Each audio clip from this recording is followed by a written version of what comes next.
Merry Christmas. Merry Christmas, strangers. Welcome to our Christmas special. Surprise. Surprise. You didn't know this was coming, did you? Nope, total surprise. And yes, hello, we're doing another we're on video. If you're listening to this, just head on over to YouTube if you want to see our ugly mugs. Yeah, we're I don't on know it. why you would want to. And our but ugly mugs. Wow, that light is bright. Yeah, this is weird. This is Kurt, Corey, Krista. Wow. We just finished wrapping up season 7. Season 7 is done. Yeah, it's unbelievable. This is the bridge between season 7 and season 8. It's the bridge. It is the bridge. It's true. Next season, I want to get a Santa cap for our Christmas episode because I don't feel festive enough. Okay. But thank you for joining us on Christmas as longtime listeners. Are we releasing this on Christmas Eve? Yeah. Yep. As longtime listeners know, we generally release this Christmas Eve in case some of you guys are traveling on Christmas Eve and Christmas and want something to listen to. You can listen to us babble mindlessly as we do every episode. It's basically what we do. So we hope you guys are having a beautiful Christmas. It is Christmas Eve here. We drove down, especially on Christmas Eve, in a snowstorm. Yep. Listening to Bing Crosby. Fighting reindeer left and right. Yep. But we just wanted to do this for you guys because it's tradition now that we do our Christmas episode. And it's tradition that we always try to deny that we're going to do a Christmas episode, of course. And also it's our break, so we know some people miss get a little us. sad when there's some nothing people to miss listen us to. a little bit. Not sure why, but we love that you guys do. Not so much. You guys, yes. No, they miss you. You are our beloved guest co-host. The favorite guest host, yes. Corey. Yep. Everybody loves when you come on. They do. Do we have any banter other than that? Because I'm all bantered out. Yeah, I think we're all bantered out because we literally just got done recording the season 7 finale. We did. The Strange Cellar will be different when you guys come back. Yeah, the Strange Cellar. They're gonna paint. We're going to paint, brighten it up a little. Are you gonna move stuff around? I think we're going to. Well, everything will have to come off the walls. Yeah. They can't see that, but we have whiteboards on both sides, just full of letters and pictures and postcards and stickers that our listeners have sent us over the last 7 seasons, and we've run out of space. Like Corey said the last episode, like the first time he came down here, there was like hardly anything. There was like one cork board, one little and a couple cork board, things, and now it's literally every wall has Strange Session stuff that you guys have sent us. I mean, it's Chris's place. We could move it to the, chef's quarters. We could move it, to the 4th or 5th floor. Oh yeah, it's the mansion here. It could be anywhere. Servants' quarters. The servants' quarters. Wow. I got an upgrade. Yeah. If we need room, it's like 7,000 square feet. So. Wow. Yeah. So you have a nice place. Thanks. Yeah. But yeah, it's gonna change. Yeah, it's just gonna brighten it up. Hopefully, have some better display areas for all of the things that we've been given, like these amazing little pickles. And it would be cool to have it on like behind us on the wall back here. So we'll figure something out. We'll figure something out. Yeah, we're still new to this video stuff, so we're trying to figure this out. Well, and I'd like us to be seated in a way that makes sense for video too. Kurt's usually here. I stole his spot this week, and he's very salty about it. I'm not happy. Very salty. Harshed my mellow. And I usually sit there, so my back would be to you right now, which is not a good look. Well, maybe it is. Maybe you would prefer that. I don't know. I don't know. So we want to sit on the same side of the table, but this table's kind of small. I don't know.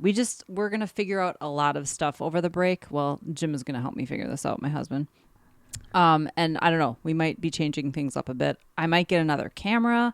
I might try to do something a little more, I don't know, professional. Just keep professional and Strange Sessions just do not go good together. No, keep your we're expectations low. Yeah, very low. Real low. Like yeah. Kurt can bring his camera set up from his bedroom. Oh, you have a second one there. For my OnlyFans. For your OnlyFans site. Like that would make any money. If you want to see what his podcasting undies look like, go to his OnlyFans site. I just recorded my podcasting undies, my Lucky podcasting underwear. Hey, they've gotten us through 7 seasons. Hopefully your handle isn't the Strange Sessions because that would be weird. Yeah, that would be weird. Strange Sessions. Hey, man, someone's into it. On that note, should we jump into the Christmas taste test? Let's do it. Corey, first of all, pop one of those fried chicken candies that we tried in a previous episode. Because also, real quick, if you don't want to sit through this, check the show notes. We'll have the topic start timestamp posted there. Yeah. But maybe just try sticking it out. Those fried chicken candies, not so good. We didn't. We should have told him they were delicious. He listened to the episode. Oh shoot, that's right. He's He's just smelling it. It's Is like The smell. waist level, and I can smell it already. Yeah. at first it's I'm like an making the herb. face It's like for a him. Sage, right? You get sage. It tastes like off chicken. That's what like bad Chicken that's been sitting around Yeah. for a If while. you can't finish it, it's okay because none of us We could finish spit the them out. candy because it got Yes. progressively worse. Disgusting. It's actually getting better. Typical Corey fashion. The Dunder salt almost killed us, and he was like, "This is pretty good. Ugh. Yeah. I like this." He ate the dried bugs with no problem. All right, take that out now. Take out the candy because Oh yeah, we have more. oh yeah, we have today the new. It's good. You ready? I'm You ready. for one of our taste tests. I am. By the same makers of that, Oh really? Andy McPhee, Archie McPhee. Archie Archie. McPhee. Archie By the McPhee. same makers. What's Christmas without candy? We are trying ketchup flavored candy. Oh no. I feel like some of the Mexican candies we tried Yeah, tasted like ketchup that. for some reason. Okay, I'm So we're gonna take a try the- picture. What do you think of the fried chicken? It doesn't have a good aftertaste if I It's remember different. correctly. I kind of want to put it back in so I can. You can but have it I'll after wait the for ketchup candy. I got a feeling the ketchup candy is going to be nasty. I love ketchup, by the way. I love ketchup to a point, but I don't think there should be Yeah. candy that tastes like ketchup because that's You try the ketchup Doritos? I think they were. no. There I was did not ketchup try and there them. was hot Zero mustard. struggle opening that Good package. job. I would just Christmas like to miracle. point that out. Ketchup Hey, Doritos were okay. The hot mustard was really good. ketchup Yeah. burrito? Yeah, they made ketchup. Ketchup Oh. potato chips are. Look at how unassuming this looks. They're not It gonna be looks able to very see unassuming. this. It It's looks like sort of candy unappealing cane too at the stripe. same time. Okay. I'm a little scared about this one because ketchup's one of those things that I'm weird about. Like I'll love it, but then I'll hate it. Can't smell it yet. I guess I should I'm take a afraid picture. once you unwrap Oh, it, that, you're- that totally great. smells like ketchup. Oh, it does smell like ketchup. I was not expecting that. Hold on, I gotta I'm take a little picture. scared about this one. Come on.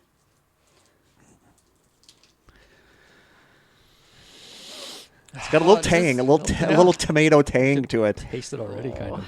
I can't taste it. It smells so much like ketchup. Not looking forward to this. It's either going to be okay or it's going to be awful. I don't know which one it's There's going to no be. in I don't think between. there's going to be a good, but Yeah, I think not it's just going to be gonna okay or I think it's going to be awful. You ready? Okay, ready. Try it. It tastes like spaghetti sauce. Weird. It does taste like spaghetti, like marinara. Ow. It's spicy. How are you not I'm offended not by getting this? ketchup. I'm not getting spice. I'm getting spice, no ketchup. You think it's spicy? Okay. How I'm do getting you not spaghetti think sauce. It's spicy? I get what you're saying. I'm not getting ketchup from it at all. I just taste tomato, and it's hot for some reason and weirdly sweet. Why am I not getting spicy? I'm getting spicy. I can feel it like in the bottom of my back of my throat. Yep, already. my tongue in the back of my throat, like almost like cinnamon. Yeah, I like this. It's got that bite that cinnamon has. I'm not gonna say I like it. yeah. It's like like you took some spaghetti sauce and poured some cinnamon in it. I don't like it. It's like a candy cane that went wrong. I'm giving it a 7 out of 10. Like it's. I don't know how you don't get the spice. I don't, and Ugh. I'm freaking out because I'm not getting any. Do I have COVID? I'm like not getting any Great. spice. Yeah, Like- you're the one who's usually totally offended by unsuspectingly spicy stuff. That scorpion lollipop that I had with the 5 different spices. Yeah, This is almost as hot as that. Yeah, Really? it's hot. Yeah. It's spicy. I'm getting no spice. How did you not get a spicy one? I I'm offended by that. I kind of like this. Yeah. Like the tomato, like I the do not. spaghetti sauce taste kind of went away, and now it's just like kind of a piece of candy. But I'm getting like the Burn. like when you eat have like a cinnamon disc Yeah. candy, a little bit of a burn, but like nothing. That surprises me. Yeah, mine's a step up from that cinnamon disc candy. This has got some kick. Huh. I'm a little weirded out. Giving that it I'm a not- 4.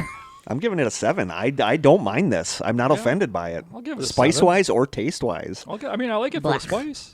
I don't taste the ketchup. I would not I taste voluntarily spaghetti eat sauce, it and I again. love spaghetti sauce. But I'm gonna spit my nose just because I don't want to do this the entire episode. Yeah. I was trying But to think what I- it is. To me, it tastes like the sauce that comes in like ravioli, like the canned. Yeah, Sure. It tastes like Chef ravioli. Yeah, It tastes yeah. like Chef Boyardee's Yeah. spaghetti sauce. Yep. It tastes like you were eating a candy cane and dipped it, accidentally Ugh. dropped it in spaghetti sauce. That's 100% it. Blah. but no spice. That's weird. And then we got this from Clara, my student Clara, ex-student Clara. Oh, do I need to open this envelope too? That says Which one is it? stickers. Yeah, let's open Okay. those. Clara she gave us all these little handmade things. Yes. I don't know how well Thank people you can so see much, this. Clara. The camera's so far away that we're just like little dots on the screen. She sent us. She knows. She like made the envelope. I got stickers. too. I know. Clara is adorable and my awesome. Oh. And I got Kurt stickers. I didn't Very get any nice. Corey stickers. I'll give you a sticker. She made these stickers. She did. Oh my god. Well, I think some of these are bought. These are so Look cute. how cute. There's like little. Mine's like frogs. Maybe it's because I talked about my Toadtopia. Oh, I betcha. I got like She just gave us mushrooms. Cool. Oh my god, these Okay, are so cute. We'll post pictures of all these. Mushrooms. So Clara loves mushrooms. Like she always, cute. whenever I bought her stickers, she wanted mushrooms. Clara, thank you so much. Aw, These are thank adorable. you. She's so Oh, a thoughtful. cat. A little cat sticker. Thank you so much, Clara. Very Oh, sweet. she is awesome. Lots of mushrooms. She loves mushrooms. Thank you, Clara. And now we have this taste test from Clara. It says, I don't know much about these candies or others. It says lovely ginger chews. Ooh. I still have some ginger candy that was amazing. Oh, that might be it. That might be it. Corey gets one. We Lovely got ginger something very chews. similar to this before, and I absolutely adore them. They're also spicy. Ginger great. is kind of spicy. Ooh, I should have taken. I bet it's the same Take a exact picture. thing. Take a picture for Yeah, I that. gotta do that. I still have the bag, and I eat them every once in a while because they're delicious. Ready? Corey's still opening his. Oh, I'm good. Ready? Okay. Smells good. Oh my god, Oh, these are so good. that's really good. That's not what I was expecting. Yeah, Oh. we've had something very similar, and it was. I like See that. now that do you get a Yeah. little spice from it It's too? almost like a caramel with a little ginger flavor to it. Then ginger. The with- texture is so good. I'm giving that a 9 out of 10. That's almost perfect. Do you get spice from it? I do. Oh, my throat's still on fire from the ketchup. Why wasn't I affected by that? I don't know. This is really good. This is we had a You owe me a Coke. Yep, that was a 9 out of 10, easily bordering on 10 out of 10 because it's Yeah. perfect. I'll give it a 9 out of 10. Yeah, 9 Yeah, out of 10. I'm giving it a 10. Thank you, Clara. Yes, so good. Those are awesome. Now we get to this one.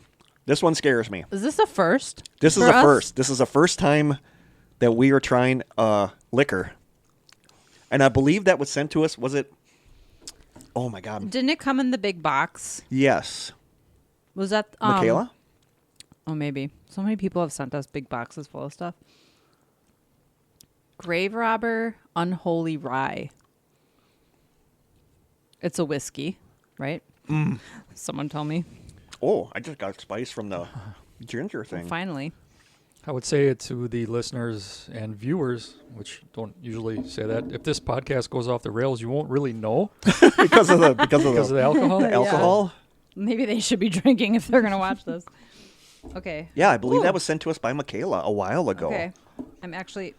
And it's managing to open maple it. flavored. I love anything maple flavored. Oh, so you Donuts? Just pulled it. Yeah, these donuts Corey bought me. Oh, it smells like alcohol. I don't drink ever, so I'm taking the Ooh, tiniest yeah, sip. that Yeah, smells it's like strong. whiskey. That smells like whiskey. Oh god, it's dripping. Are we dripping? The whiskey is. All right, who's going first? I wonder if we should have mugs. I'll just take a shot out of it. I'll just take a shot. I'm not afraid. You sure? I'm not. Yeah. Are we all just taking shots out of it? Yep. We're all friends. Here's Hopefully you don't have COVID. here's to you on Christmas. Oh, that seemed like a. Oh. Oh. Okay, I'm ready. I'm getting no maple. I'm getting just. Oh. Whew. You're getting something. Just I'm not getting. maple. I'm getting. I'm getting. smells It's so- just straight up I think I'm gonna whiskey. get a hangover just smelling it. Whew. Okay, Ooh, that ready? is burning. That's burning going down. Oh, my throat's already on fire from the ketchup. Oh my god. Do you get any maple? Okay, I get an aftertaste. I get a little bit of maple syrup aftertaste. Whew. I'm warm. All right, so Okay, The aftertaste isn't bad. No, the thing is, I'm not a whiskey guy, but this aftertaste is really good. I don't think I know my alcohols enough No, but to know. I'm liking this aftertaste. not bad. all right, so an unholy rye whiskey infused with maple syrup tapped from the graveside maple trees. On the property of Tamworth Distilling lies a malignant old maple whose roots burrow deep into the nearby unmarked colonial era graveyard. Oh, that's creepy. What would happen if we tapped some of that sinister sap and added it to our whiskey? Spicy yet sweet. Now I know why she sent it to us. Yeah. Evil yet divine. The life of the grave robber begins where yours ends. Drink it if you dare.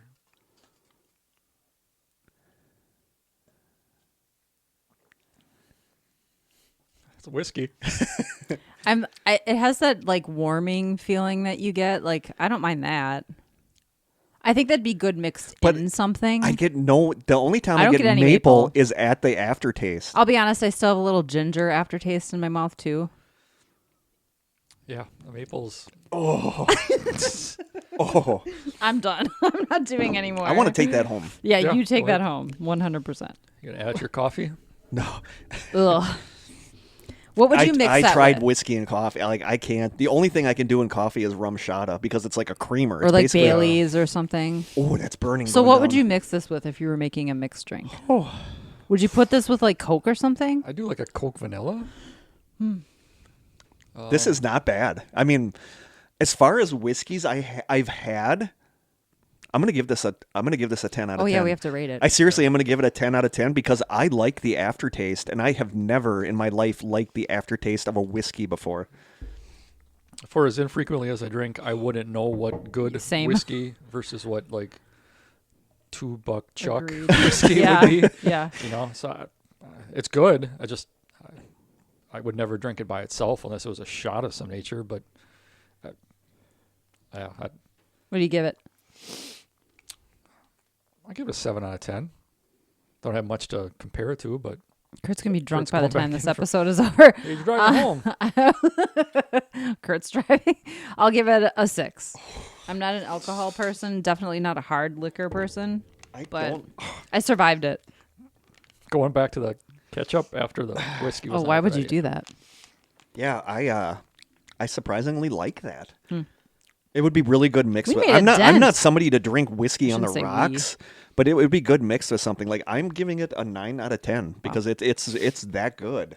I've never been one to do that. Like even watching movies or TV shows where people go over and they pour themselves a drink and just Something neat. No, Yeah, Right. like I can't. not for me. I No, can't, but me that either. mixed with something would be good. Like I'm impressed with that. I really Like am. if I had as much as you just did, I'd be buzzed right I'm now. feeling a little bit of a. it was just took kicking the in. I'm tiniest feeling a little sip. bit of a something or other. I feel like I'm a mess already Woo. in these episodes. I don't need to be Anyway. drunk on top of it. Kurt's going to be halfway through his topic and go hit his head against the wall 3 times. Bang my head against the rock outside. Listen to our Wow. last episode. Okay. Yeah, I'm feeling a little bit of a something here going on. Anyway, housekeeping. Merry Christmas. Merry Christmas. Christmas. I want to say we've mentioned Barry. Like Barry is a member of our ghost hunting group. Yep. We absolutely love Barry to death. And we've been in contact with her. She's going to be joining us on our ghost investigation coming up. But I wanted to say that for a little Christmas treat, at the end of this episode, stick around until after the end music. We are going to attach a 20-minute podcast that Barry and I recorded back on April 22nd, 2007. A long time ago. And like podcasts were just like coming out at that time. It was super new. And her and I, she stayed over at our apartment when I was dating Natalie because I think, if I remember right, Barry was a referee for roller derby. Yes. And she had one in Appleton, so she stayed at our apartment. And when she was there, her and I did like 4 different recordings. Like it's like a 5-minute one, just a basic introduction because it was our idea to do a podcast at the time. And we did one that's 20 minutes long, and that's what I'm going to attach after the end music. So if you want a little something to listen to, it was really good. And Barry, Barry would be great on She here. would be. Like Barry is awesome. We love her to death. So stick around till after the end music and listen to the podcast that we did. Whew, I got a little dizziness going on. So you guys jump into whoever wants to go first, jump into your stories. We each picked a story to do for the Christmas episode. Mine has a very minor tie-in to Christmas. Otherwise, it's not. But Chris is going to go first. Mine is, okay, I just want to preface this by saying I don't want to offend anyone. I just find this really fascinating, and really at its core, it's just history. Are you all right over there? Yeah, that's starting to hit me now. He's gonna Holy fall cow. asleep halfway through my episode. Just Gotta put my spectacles on. that'd be riveting video of me just sleeping here in my chair while you're reading. Yeah, somebody's probably into that. I don't know if it's because I'm very German and like there's, roots going back to like ancient Germanic pagans, and that's where a lot of Christmas traditions come from. So that's what I'm talking about today. The fact that a lot of the stuff that we celebrate in modern times around Christmas actually have their roots in paganism. Mm-hmm. So again, I'm not trying to offend anyone because there's a lot of Christians who probably, celebrate the same things or have the same traditions. And I don't think it's very commonly known maybe that a lot of these things are actually pre-Christian traditions. So I got this from thehistorycooperative.org. So what are the pagan origins of Christmas? They're complex, intertwined with various cultural and religious traditions, including some pagan elements. While Christmas is primarily celebrated as a Christian holiday commemorating the birth of Jesus Christ, it coincides with the winter solstice and incorporates elements from pre-Christian traditions. The winter solstice for the Northern Hemisphere takes place on the 22nd of December, the day when the Earth's axis is tilted furthest away from the sun. It is the shortest day of the year and is meant to mark the beginning of winter in the Northern Hemisphere, but it is also a time of hope because from that point on, it will become lighter. And I think in some areas it's referred to as like the Festival of Light, which is ironic because it's actually the darkest day of the year. Yule is another part of that. Kurt is like getting... I'm seriously buzzed from that whiskey. Holy cow. He's going to be giggling at stuff. Wow. Okay, go on. Funny. Oof. Okay, that hit me. A lot of people in the modern world may not even know that this winter celebration actually has nothing to do with the scriptures or religion. This may be even more surprising to learn that Christmas celebrations like decorating with holly, putting up Christmas trees, kissing under the mistletoe are all rooted in ancient fertility rituals. These are all symbolic acts to celebrate the fertility of the earth and the approach of the sowing season. So who are the pagans? Before we start throwing that word around, let's figure out who they were. Or who they are. Paganism was originally a word used by the early Christians to refer to the polytheistic. Thank you. Romans. What it essentially means is non-Christian. It could apply just as well to the Norse people in Scandinavia or the ancient Celts in the British Isles. As the Christian missionaries began to roam around Western Europe and the larger world, they used the term pagan to refer to anyone who did not share their beliefs on religion. Their multiple gods were classed within the single category of pagan gods. I don't know if anybody watches The Last Kingdom on Netflix. I'm a huge fan, but it's so true that the Christians of that time referred to anyone who didn't believe in God or in their religion as heathens and pagans. And of course, they in that show they're primarily Danes, Vikings or whatever. Vikings, yeah. In the first few centuries of Christianity, the Christians wanted to spread their religion around Europe, but they were also quite fascinated by the religions that already existed. They knew that it would be difficult for ordinary people to completely divorce themselves from everything they had always known. This included the celebrations for winter solstice. They had to give the people something that was familiar and known. Given that Jesus was born around the same time, but apparently that's actually up for question and debate. We'll get to that at the end. It was easy enough to incorporate existing traditions into the celebration of the birth of Jesus. I'm going to skip over some of this. Wow. Yule. I think Okay. it's going to continue to kick in too. It is. You're So not if feeling I the full stumble over effects right words now. more than usual in mine, It's like Kurt took an I want edible. to make sure I and go it's- next. He's going to peek. yeah, go next so I have time to watch sober this up. train wreck to- Oh, That's why we don't do liquor on our taste tests. my goodness. Maybe Yeah. we should be doing like No, we should. be more Maybe that'll entertaining. Boost our ratings. This is way more entertaining for the people watching the video, I will Ooh. say. So Yule, other than Saturnalia, one of the festivals that had a huge influence on Christmas was Yule, which I actually celebrate because I think it's fun. Celebrated largely by the Norse people in Northern Europe, many of the old Yule traditions have become Christmas traditions today. The celebrations lasted for 12 days and huge bonfires were lit. Feasting and drinking were a big part of the celebrations. The night before Yule was called Mother's Night. The Yule tree was decorated around the time of the winter solstice, and the Yule log would be lit so that families could feast and be merry by the fire all night. I bake a Yule log cake. Do you? Yeah. The Yule ham was a huge aspect of this celebration since the boar was sacred to the pagan god Freyr. The Christians have appropriated many of these traditions to celebrate Christmas. I feel like I don't want to be disrespectful, like when it says things like the Christians have appropriated many of these, but I guess that's factually what wrong, has yeah. happened. Yeah. Yeah. Another important pagan holiday during the winter solstice was the birthday of the Greek god. God. Jeez, I'm getting drunk. Dionysus.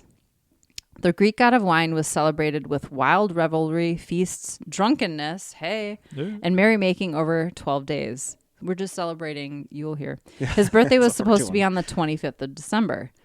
The festival was called Bacchanalia and was one marked by wildness and excess. That's what bacchanalia. Like if somebody describes a party as being a total bacchanalia, So- that means it's off the rails. Off Crazy. the rails. Bacchus was the god of wine. Bacchus was the god of wine. In Finland, the sun goddess Bui was celebrated during this time. I'm probably butchering all these names. She was said to ride on a sleigh made of reindeer bones and Ew. pulled by white reindeer. Perhaps she was a precursor to Santa Claus. The Slavic people too had their own winter solstice festivals. Karakan is a pagan holiday that is celebrated in honor of the black god Chernoborg. Wow.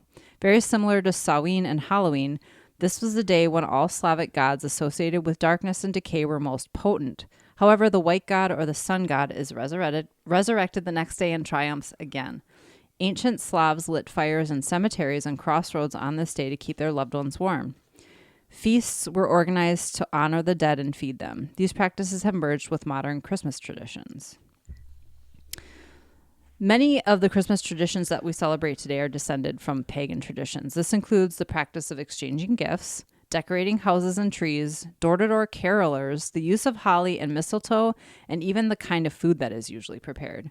For instance, the Yule log, a cake commonly eaten in Western Europe, is more symbolic than anything now, meant to invoke the bonfires of ages past. So back in those days, they would actually basically take a tree, like a huge log, something that they could light for like 12 days.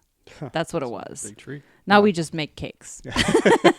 I guess you could make that last 12 Win. days. What does the Christmas tree symbolize?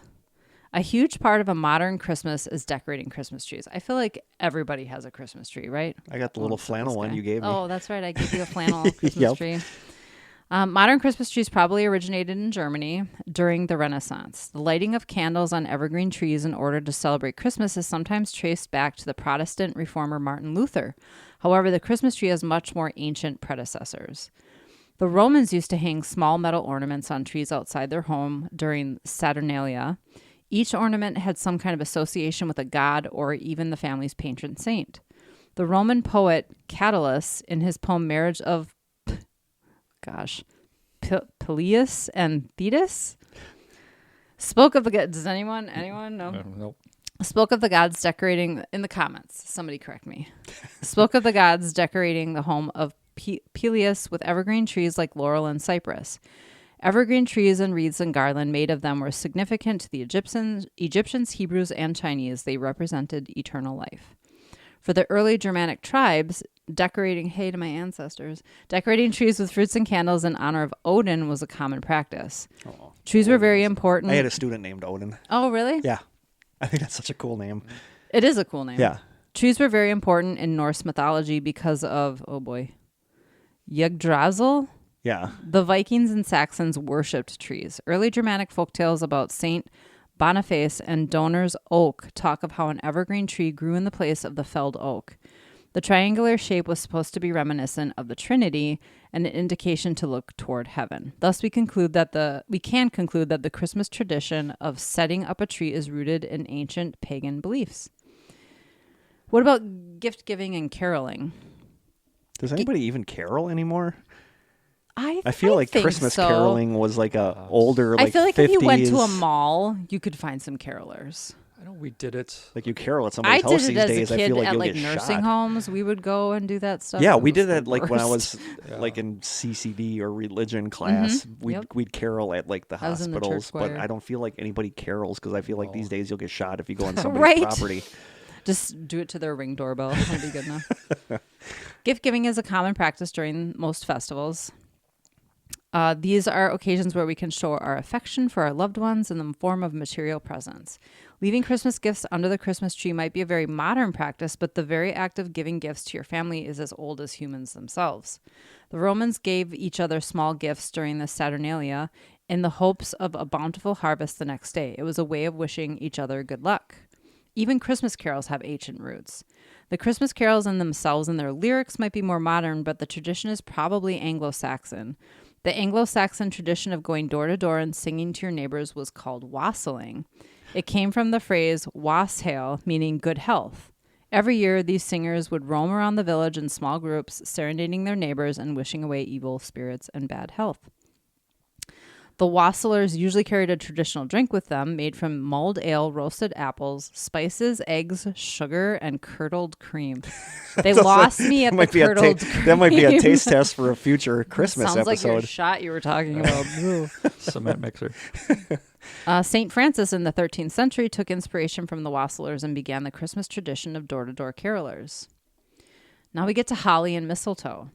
Holly and mistletoe were both sacred plants for the pagans. Kissing under the mistletoe and decorating homes with holly were originally pagan traditions. Now they have become such an intrinsic part of Christmas that it would be difficult to imagine the holiday without them. During Saturnalia, the Romans would exchange wreaths made of holly for good luck. Holly was a holy plant that was associated with Saturn, the god of agriculture. The early Christians were lucky that the festival of Saturnalia almost coincided with Jesus' birth. Since they were often heavily persecuted, Saturnalia gave them a cover to celebrate their own festivals without being discovered. Clever. Thus, they began to take on this pagan custom and decorated their homes with holly to make it look like they were celebrating Christmas. This made it, and people are still being persecuted for their religious beliefs today. This made it easier for them to recognize each other in the midst of other communities. They continued the practice even after paganism disappeared from Europe. Kissing under the mistletoe, one of the most popular Christmas traditions. Have either of you kissed someone under mistletoe? No. Really? No. I have. Kissing under mistletoe. Sounded like you wanted to go into detail there. Corey and I No. looked at each other. We're like, should we ask? Yeah. I have been with the same man for 26 years. So True. let's Good just point. say one of the most popular Christmas traditions also has pagan roots. The ancient Norse, Celts, and their Druids were all obsessed with mistletoe to a certain extent. Also, the plant was considered sacred to Saturn, and the ancient Romans would perform fertility rituals under it. In other words, they had sex under the mistletoe plants for the sake of a bountiful harvest. A kiss is certainly a step down from that. Yeah, it is. For the Druids, mistletoe stood for peace and joy. When two enemies met under a sprig of mistletoe, they were required to drop their weapons and form a truce till the next day. Kissing under the mistletoe is a metaphorical truce of sorts. The plant was supposed to protect one from evil spirits and have magical powers. What about Santa Claus? Is that a pagan concept? We know that's not really Christian. I think Santa Claus is a pagan concept. Yeah, how often do you hear people say, let's put the Christ back in Christmas? And Santa Claus usually isn't part of that. But I'm sorry, I was raised Catholic. I went to a Catholic school.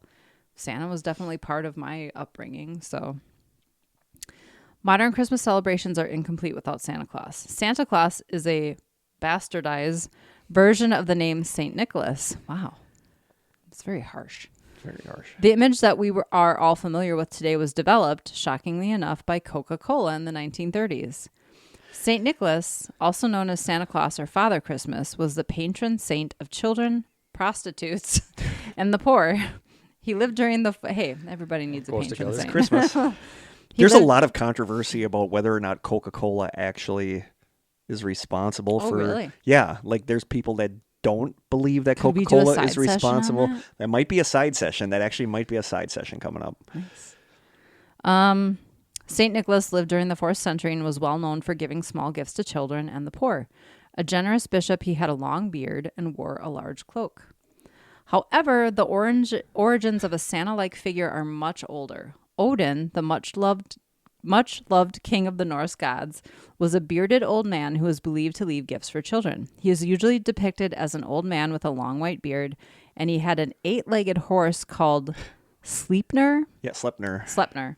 Odin would ride Sleipnir across the sky just as Santa does with his reindeer. Young children would fill their booties with straw and carrots during the winter. I'm assuming they're talking about socks. Yeah. And leave Oh, them I by the snorted. door. Sorry to snort in the Oh, microphone. boy. Kind of goes back to that Reddit subreddit. It does go back to that Reddit. Again, listen to our last episode. They would be rewarded with little gifts for their or in their booties. Not for their booties. Wow, this Boy, is this going off took the a rails. This is going off the rails This here. took a turn. We're going to blame the whiskey. This was the true beginning of Santa Claus and the stockings that we leave out on Christmas Eve. So I was going to, this is the part that I was like, do I talk about it or not? Was Jesus really born on Christmas? The simple answer is no. We're going to get protested. I know. We're going to go viral. Jesus was probably not born on the 25th of December. Easter was actually the main holiday of the early Christians. In the first few centuries of Christianity, Jesus' birth was not celebrated in the big way that it is now. The Bible does not even mention a specific date for the birth. Indeed, it was only in the 4th century CE that Pope Julius I declared the 25th of December as the official birthday of Jesus of Nazareth. Not only is the day of his birth not known, historians cannot even pin down his year of birth.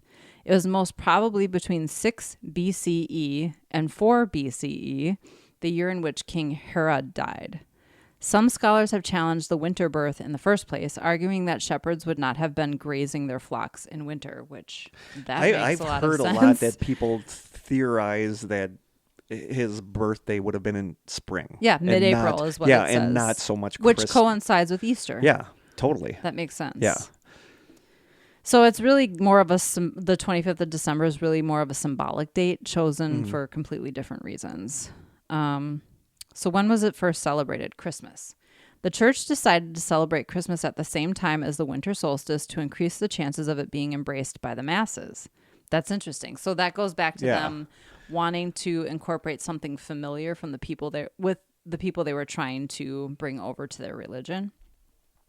But this meant they had to give up control over how it would be celebrated. It seems that they were successful since Christianity had almost completely replaced the pagan religions by the Middle Ages. Kurt's taking pictures of the whiskey. I'm going to send it to Michaela. I thought he was going back in for another sip. I will before I start reading mine. The first celebrations of Christmas started in the 4th century CE. What is CE? Anyone? No, I don't. No? We talk about that in school. In the comments. Is Christ's... Well, there's It's- before it's Christ. something Latin. It's, Yeah. Wasn't it like normally BCE and then CE? I don't know. I think it's something Latin. I don't remember what it stands for. I should have Googled it. Current era? Before Yeah, I current think era? that's what it current was. era. Okay. Believers attended church, exchanged Christmas gifts, and celebrated in a rather drunken, carnival-like atmosphere. It was certainly not a sedate or dignified kind of festival, and people of all social classes came together to celebrate. It was only in the 17th century, with the wave of Puritan religious reforms, that this kind of Christmas celebration changed. In England, Oliver Cromwell and his government canceled Christmas in 1645 to remove decadence. The festival was reinstated by Charles II when he took the throne, but the Puritans always looked down on the holiday. This is especially true of the Orthodox pilgrims who emigrated to the United States in the early 17th century. Only in the 19th century did the Americans begin to embrace Christmas, and it did not become a federal holiday in America until 1870. So there you have it. The pagan history of Christmas. As we just lost a ton of listeners that Krista offended with. Sorry. History. It's just No, history. the Christmas stuff is fascinating, it especially is the stuff fascinating. about Christ not actually being born around that time, know. but it's more of a celebration. Nobody tells you that. Yeah. I grew up in the Catholic Church fully thinking that he was born on Christmas Day. No. Yeah, no, but there is a lot, like people think that the red and white Santa Claus outfit came from Coca-Cola, but then there's other people that say that's not so much from Coca-Cola, but like you said, that might be a What's side interesting though is sessions. if you look at, I love images of old world Santa Clauses, Yeah. like more from the pagan, and they're usually wearing green, Yes, it's always like green and white with like white fringe. white fur. So cool. Very interesting. Was it? I thought so. Corey J. Corey J, what's your middle name? That is Jay. J. Oh, it's J-Y. Jay. Yeah. What's your middle name? Edward. Edward. Kurt Edward. Kurt Edward. Okay. All right, mine's the Oakville incident. If you ever watched Unsolved Mysteries, it was in season 9, episode 6. But Oakville, Washington, set in scenic Grays Harbor County, was incorporated in 1905, and the population was around 715 in 2020. It's a small Yep. little city. In 2020? In 2020. Okay. In 1990, there were only around 493. So if you can picture Washington State in your mind, it's about 50 miles in from the Pacific coast and right smack dab in the middle of the state, a little bit to the left side. Sounds like a nice place to live. Yeah, a little south and west of Tacoma and Seattle. On August 7th, 1994, it was raining. Not unusual for the Pacific Northwest. It's like every day in the Pacific Northwest. And not unusual for Oakville. At around 3 a.m., the rain, and from now on, rain will be in quotes, started to take on a different look. About half the size of a grain of rice and appearing more gelatinous and translucent than normal rain. This rain happened again and again over the next 3 weeks, all encompassing an area of about 20 miles. Police officer David Lacey, who was on patrol a day the rain fell, said, quote, "The substance was very mushy, almost like if you had Jell-O in your hand. You know, you could pretty much squish it through your fingers. We knew it wasn't something we would normally see because we had never experienced it before. We had some bells go off in our heads that said that basically, this isn't right. This isn't normal." Yeah. Yeah. You would think. Hopefully. Rain's not supposed to be squishy. Some of the people in the area noticed that either they, a friend, or a family member were also becoming sick, and some even seriously ill. Some of the local livestock and some family pets also got sick. Some, unfortunately, also needed to be put down. Aw. Yikes. A local woman named Dottie Hearn stepped out of her house one day and noticed that there was an excessive amount of this rain around her house. She did what any normal person would do and picked some up into her hand, rolled it around through her fingers as though to investigate it. Later that day, she was found lying on her bathroom floor. She was barely conscious, pale, had vision problems, vertigo, and had even been vomiting frequently. Dottie was admitted to the hospital. Her daughter, Sunny, who found her, also got sick. The sickness lasted on average 4 to 8 weeks for those struck by it. Wow. Yeah, that's a long time. Yeah. Sonny described it as, quote, "It looked like hail laying on top of the firewood box and everywhere else. So I just went over and touched it, and it wasn't hail. It was a gelatinous type material, no color at all. It was literally everywhere, in the grass, on the foliage, and on my truck window," unquote. Now, as word started to spread about this mysterious rain, people started to talk and wonder if the rain was some sort of toxic substance. The doctor that treated Dottie... Think? Yeah, start to think. The doctor that treated Dottie, Dr. David Little, diagnosed her with Meniere's disease. It's a disorder of the inner ear. Even Dottie herself acknowledged that her condition and the rain may have been a coincidence. Dottie never had those symptoms again, though, and according to an interview with her daughter, Sunny, in 2015, one smart thing that Sunny did, though, was to collect several samples, and she even brought in a sample of the rain to the doctor. She asked if the doctors could look at it for her. The doctors, being a little skeptical, because, they're doctors, only appeared to look at the rain under a microscope. Surprisingly to the doctor, they found a human white blood cell. The doctor, having initially been surprised by this, started with the theory that the rain was human waste jettisoned from a plane flying overhead. As more and more people started to investigate this, though, someone notified the FAA, or Federal Aviation Administration, about this theory. The FAA spokesperson said that it's not likely because planes' waste is dyed blue with I was chemicals. going to say, isn't it blue? Yeah. Okay. Yeah, it's dyed blue and not translucent. Sunny, now the only one trying to get to the bottom of this apparently, contacted the Washington State Health Laboratory and asked if she could send in her sample. She sent the sample into a microbiologist by the name of Dr. Mike McDowell. In an interview, Dr. McDowell said the sample was uniform. It had no structure that we could visibly see or with a microscope. I set it up on various microbiological media and attempted to isolate any bacteria. They did this to see what the type of bacteria would grow on it was. Surprisingly, 2 types did. The names of these are, Pseudomonas fluorescens and Enterobacter cloacae. Sure. But back to these in a minute. What do you think happened to the samples after this conclusion was made public? They disappeared. You guessed it. They went missing from the Washington State Health That Lab. happens so much. The sample... What squishy rain? Yeah. The sample wasn't just studied by Dr. McDowell, but it was sent to several lab personnel. According to Sonny, quote, I was contacting as many agencies as possible to find assistance in identifying these substances. I took a sample to Dr. Mike Osweiler, who worked for the Department of Ecology. The department concluded it was organic material. They did not find a cell with a nucleus, which indicated to him that it was biological. The cell could have been bacteria, but it was never specified. A year later, Sonny was still on the warpath. This time she brought a sample that she had in her freezer to a private research lab, Amtest Labs. I don't know if I would keep that in my freezer. Yeah. Like next to the Just the fact next that to the she kept pizza some. I was roll. going to say, Like next I to don't the think I would have pizza the rolls. foresight to even Yeah. do Yeah. that. Gonna heat up some pizza rolls and accidentally heat up the Heat up the Why are my pizza rolls squishy? the gelatin rain.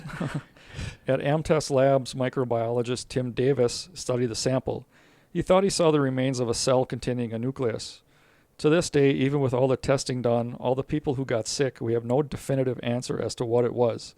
Was this what got people sick? Or why did it even fall from the sky or anything? It hasn't That's so happened weird. again in Oakville. Sonny herself has kept some of the information strangely to herself. Over the years, I've held some information close to me, she said, with very little about it being released to the press. However, 2 years ago, she quoted as saying, some information was surfaced on the internet that led me to the conclusion that the Oakville incident was in fact a continuity exercise conducted by the military, unquote. The theory was that the U.S. military had an exercise that dropped bombs off the coast of Washington that landed on schools of jellyfish that caused parts of the jellyfish to be blown high into the air that evaporated into a rain cloud and waited in there until it rained out.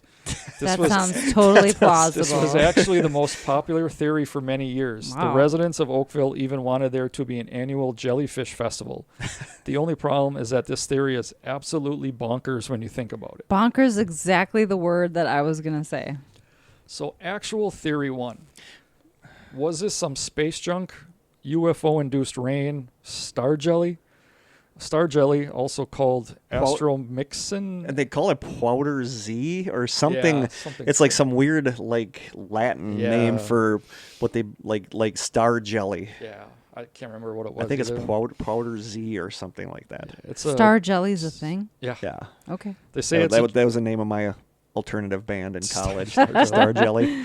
It's a gelatinous substance sometimes found on grass and less commonly on the branches of trees. According to folklore, sound like Kurt. Yeah, you're talking like me. According to folklore, it's deposited on the earth during meteor showers.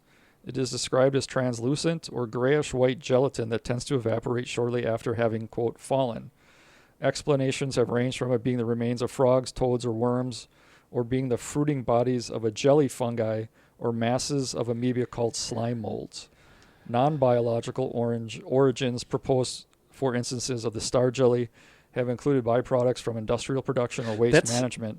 I was reading, it's in the Straight Dope. It's in one of the Straight Dope books. They talk about this, and they said that there was a battery plant or a factory that made batteries near there, and they thought it was a truck taking out waste, and that it was like a battery byproduct that bounced out of the truck onto this lady's lawn. Be a hell of a, but it wasn't just. Yeah, it wasn't just her it wasn't lawn. just lawn. I mean, it says the police officer had it on his windshield. That's so weird. That's very weird. Reports of star jelly substances date back to the 14th century and have continued to the present. There have been stories for centuries about strange things falling from the sky, such as frogs, fish, crabs, and even meat. Yeah, the Kentucky meat shower, Yep. which sounds like something you have to look up on Urban Dictionary. So theory 2 One thing I said I would get back to was the bacteria found in the samples. Remember the Pseudomonas fluorescens and Enterobacter clackae? Yeah. I totally remember that. So remember, they found what possibly could have been a white blood cell and biological cells with these two bacteria. So the two bacteria are specifically used for controlling plant disease. The Pseudomonas fluorescens is set to protect plant roots from parasitic fungi, and the Enterobacter clackae is also used to treat or control plant diseases. So if these No idea. Sure. if these bacteria that are used to control plant diseases in plants, it's probably not good for humans to digest as well. Probably not. Both of these are known to cause issues with people who are already immunocompromised. Now, even just touching the samples would be enough to get the bacteria inside of you based on the way that the skin absorbs this stuff. Attaching the bacteria to a thicker agent would also be enough to make them easier to survive if fallen from a great height like a plane or crop duster. Was a private company or the military using or testing new biological agents to protect the fauna near Oakville? If it was a government test, that could also explain why some of the samples were mysteriously missing. Yeah, it sounds very much like why the samples would mysteriously be missing. Yeah, so that's what the main, some people who are conspiracy minded think that it was, something either the government did to control the population or make certain people sick to see what it would do as some kind of something you could spray over. It's not foreign. It's not unknown for the government to do stuff Sure. like that. Yeah. And it was just that specific area. Other people are saying that if it was like something to control the plants, to make sure that they thrived. Why would that be top secret? Yeah, and the way they did it maybe wasn't the best way. Making it a little thicker makes it a little stronger and able to Last survive longer. a little Last longer. Whereas if you would just spray it like from a Rain could just wash it away. it could just be washed away. So that's the Oakville. But somebody would have came out and said, yeah, but why did people get so sick from it? I don't know. There were people that, like I said, it lasted for weeks, if not months. And some of the, I remember reading theories that it was like the byproduct of UFO propulsion, but I don't know. I don't know if I buy I feel that. like we'd have more reports of it then. Yeah, it seems like she made, or that Sunny, that Dottie's daughter, made some smart choices by saving some of it. It just seems like there's none of it left. And then it seems like she kind of hinted that it was a military. The whole fact that it disappeared mysteriously, It's like highly the samples sus. somehow mysteriously disappeared, leads me to think that it was something governmental that they were having that white testing. blood cell made people seem like it was some kind of like a DNA or some kind of, but that But was you know only in that that you one kind of sample. can go back to like chemtrail. People that think chemtrails are the government spraying. That, Sure. Mind you go to controlling. the whole New World Order thing that they want to control the population and that they're spraying stuff that is making people sterile so that they can, there's all sorts of weird stuff about that. Yeah, like you said, it's not unordinary for the government to do something like that. and No, try to cover there's it so up, many so many sketchy tests that they did, like on small communities and stuff. But the Oakville blobs. Oakville blobs. But that's interesting. I don't know. What do you got, Kurt? Oh, we got to jump to mine. Yep. Little. Oh, no. He's sobered up. Little nip. Oh.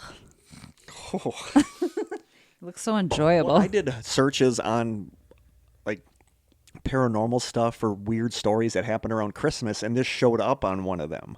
I saw one too. Even and I though was there's like, a ooh. very, very minor Christmas connection to this. Yeah.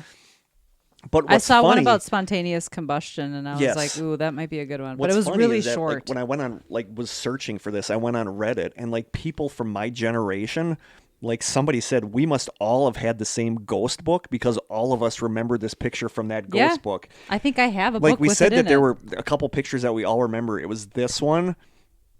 It was the one of the tulip staircase where there's a phantom hand coming onto the staircase. And there's the picture from the ship out the window where it said two captains previously died. And when somebody took a picture out this window on the ship, you can see what looks like their faces looking in. And we said back in the 70s, we all must have had this same book because we all remember this. But I have this a was sightings book that has the Yes. one you're talking about in I it. thought you were going to say that one picture of it's like a stone sarcophagus with a monk standing. Oh, That's but the that one looks so fake. I know, that's the that one I thought you were going with. That one looks. I know which one you're talking about. Yeah, I know exactly which one you're talking about because that's always in there too. Yep. But that looks. But this showed up, and I'm like, this was one of the pictures that actually, like, one of the first ghost photographs that I can remember seeing as a kid. Mm-hmm. You know, and I was always into the paranormal as a kid because of stuff that happened in our house and all that. So I was always super into that. And when I saw there was a connection with Christmas, I'm like, yeah, I'm going to do this one. So I'm going to be talking about.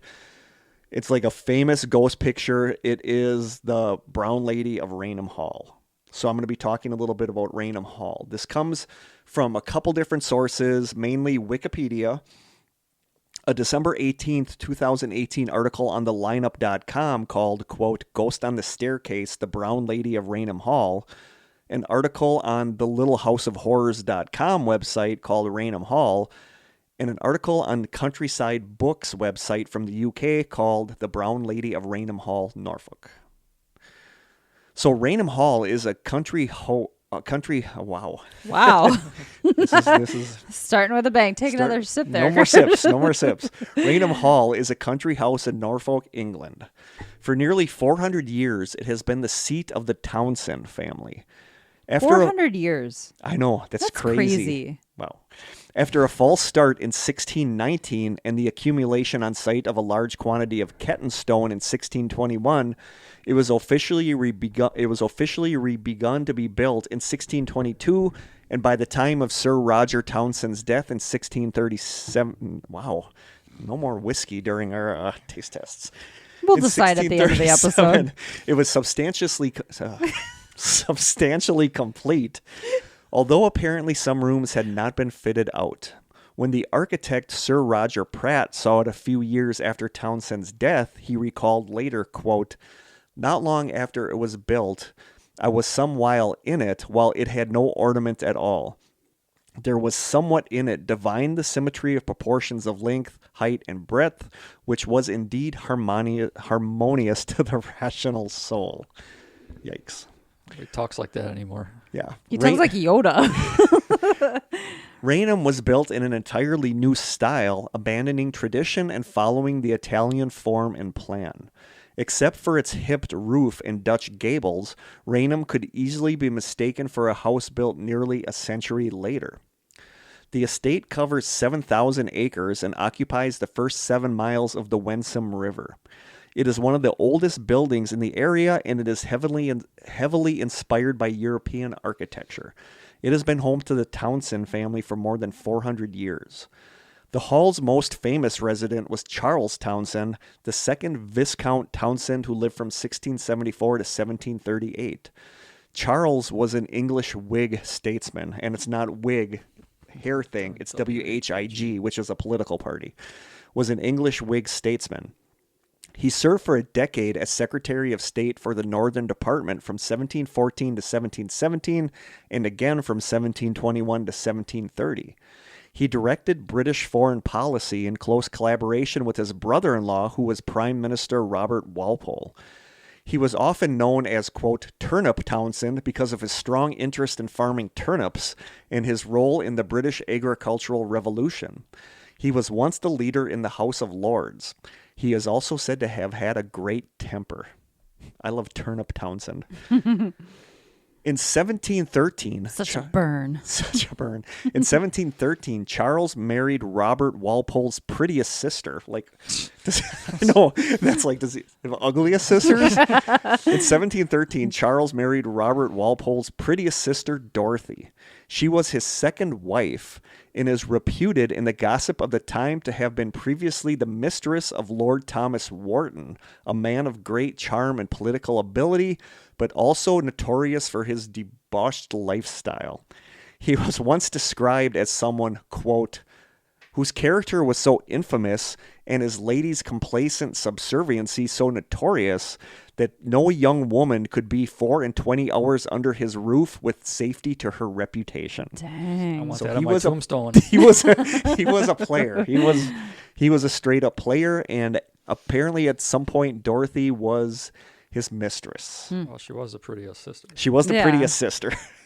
So that's so horrible to be called that. No one knows exactly what happened, but the story says that when Townsend discovered that his wife had committed adultery with Lord Wharton, he punished her by locking her in her room at the family home, Raynham Hall, telling everyone that she had died and even holding a mock funeral. There doesn't seem to be any truth in the stories about the mock funeral, but in reality, it's believed that Dorothy roamed the halls of Raynham Hall more or less a prisoner, suffering until her death from smallpox in 1726. Yikes. From a December 18th, 2018 article on the lineup called, quote, Ghost on the Staircase, the Brown Lady of Raynham Hall, the article says, quote, the first ghostly sighting occurred during a Christmas celebration at Raynham in 1835. A guest named Colonel Loftus claimed to have seen a lady wandering the halls in a brown dress. Another guest named Hawkins corroborated the sighting, adding that when he had approached her in the hall, she turned to him with a glowing face, but where her eyes should have been, there were only empty sockets. Don't ever want to see that. Some members of the staff were so terrified of this brown lady that they allegedly fled the house. A year later, Captain Frederick Marriott, a friend of Charles Dickens, asked to stay at Raynham Hall to disprove the rumors of its haunting. He later told his daughter Florence of his encounter with the brown lady, saying that he had chased her down the hall, revolver in hand. Florence remembered her father's experience in vivid detail, saying, quote, he took possession of the room in which the portrait of the apparition hung and in which she had often been seen, and slept each night with a loaded revolver under his pillow. For 2 days, however, he saw nothing, and the third was to be the limit of his stay. Was he thinking it was an actual person? I don't know. I don't know if he thought you could I mean, a kill gun is ghosts not the if you thing could I'm shoot looking ghosts for. with a Yeah. revolver. I don't know. What's that going to do? On the third night, however, 2 young men, who were nephews of the baronet, knocked at his door as he was undressing to go to bed and asked him to step over to their room, which was at the other end of the corridor, and give them his opinion on a new gun that had just arrived from London. My father, he apparently big into guns. My father was in his shirt and trousers, but as the hour was late and everybody had retired to rest except them, he prepared to accompany them as he was. As they were leaving the room, he caught up his revolver, quote, in case you meet the brown lady, he said, laughing. When the inspection of the gun was over, the young men in the same spirit declared that they would accompany my father back again, quote, in case you meet the brown lady. They repeated, laughing also. The 3 gentlemen therefore returned in company. The corridor was long and dark, for the lights had been extinguished, but as they reached the middle of it, they saw the glimmer of a lamp coming towards them from the other end. Quote, it's one of the ladies going to visit the nurseries, whispered the young Townsends to my father. Now the bedroom doors in that corridor faced each other, and each room had a double door with a space between, as is the case in many old-fashioned houses. My father, as I have said, was in shirt and trousers only, and his native modesty made him feel uncomfortable, so he slipped within one of the outer doors, his friends following his example. Aren't trousers just pants? Yeah, but I don't know. They like long johns. In these or days, he'd be something? walking in his boxers and like a People go to shopping in their white tank top. pajamas. Exactly. Black socks. Yeah. So he slipped within one of the outer doors, his friends following his example, in order to conceal himself until the lady should have passed by. I have heard him describe how he watched her approaching nearer and nearer through the crack of the door until, as she was close enough for him to distinguish the colors and styles of her costume, he recognized the figure as the facsimile of the portrait of the brown lady.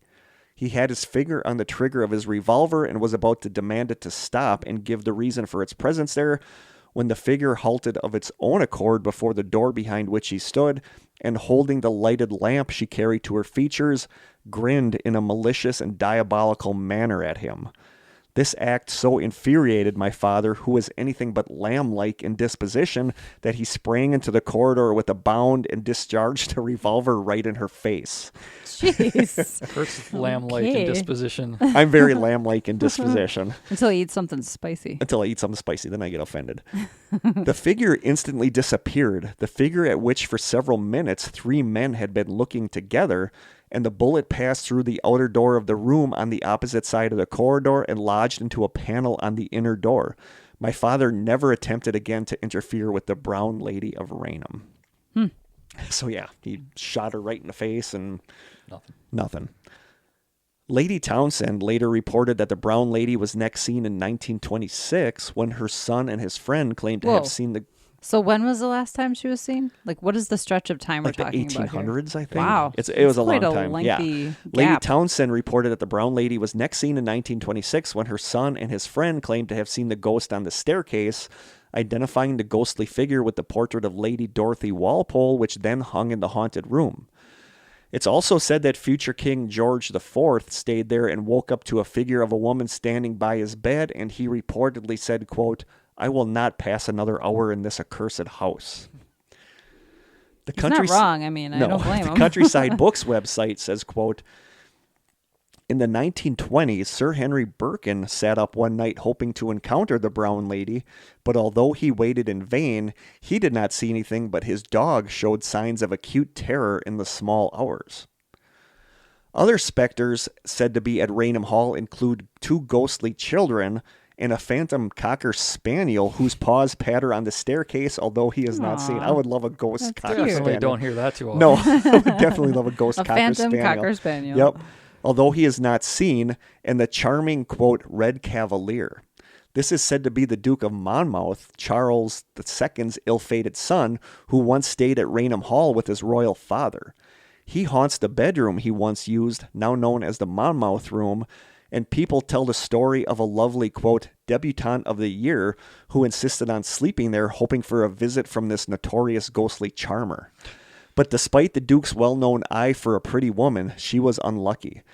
The next occupant of the room a few days later was said to be, quote, a spinster of uncertain age, who, according to her hostess, was, quote, sadly destined to live a drab life devoid of romance. She's probably 30. Yeah. If you weren't married by like 20, you were a spinster. Pretty sure I've been described as sadly destined to live a drab life devoid of romance. However, that spinster is said to have woken one night to find the dashing red cavalier standing at the end of her bed, quote, smiling in a most encouraging manner. Yeah. As he went to give her a charming courtly bow and then faded slowly away through the wall, leaving her with a cherished memory of her glamorous visitor. Dang. So some hanky-panky going on there. So there are apparently supposedly quite a few ghosts there, but most people know the haunting because of what? The staircase photo. The famous photo. On September 19th, 1936, Captain Hubert C. Provend, a London-based photographer working for Country Life magazine, and his assistant Indre Shura were taking photographs of Raynham Hall for an article. They claimed that they had already taken a photograph of the hall's main staircase and were setting up to take a second photograph when Shira saw, quote, a vapory form gradually assuming the appearance of no more whiskey. A vapory form gradually assuming the appearance of a woman slowly moving down the stairway towards them. Under Shira's direction, Provan quickly took the cap off the lens while Shira pressed the trigger to activate the camera's flash. Later, when the negative was developed, the famous image of the brown lady of Raynham Hall was revealed. The account of Provend and Shira's ghostly experience at Raynham Hall was published in Country Life magazine on December 26, 1936, along with the photograph of the brown lady, and it was published again in the January 4th, 1937 issue of Life magazine, after which the story along with the photo caused a sensation. So that's era going viral, was this ghostly photograph. Shortly thereafter, the noted paranormal investigator Harry Price interviewed Provend and Shira and reported, quote, I will say at once that I was impressed. I was told a perfectly simple story. Mr. Shira saw the apparition descending the stairs at the precise moment when Colonel Provend's head was under the black cloth. And you got to think about the old school photograph when one person had their head under the black cloth. A shout, and then the cap was off and the flashbulb fired, with the results which we now see. I could not shake their story, and I had no reason to disbelieve them. Only collusion between the two men would account for if the ghost is a fake. The negative is entirely innocent of any faking, but a lot of people disagree. From Wikipedia, some critics have claimed that Shira faked the image by putting grease or a similar substance on the lens in the shape of a figure, or moved down the stairs himself during an exposure. Others claim that the image is an accidental double exposure or that light somehow got into the camera.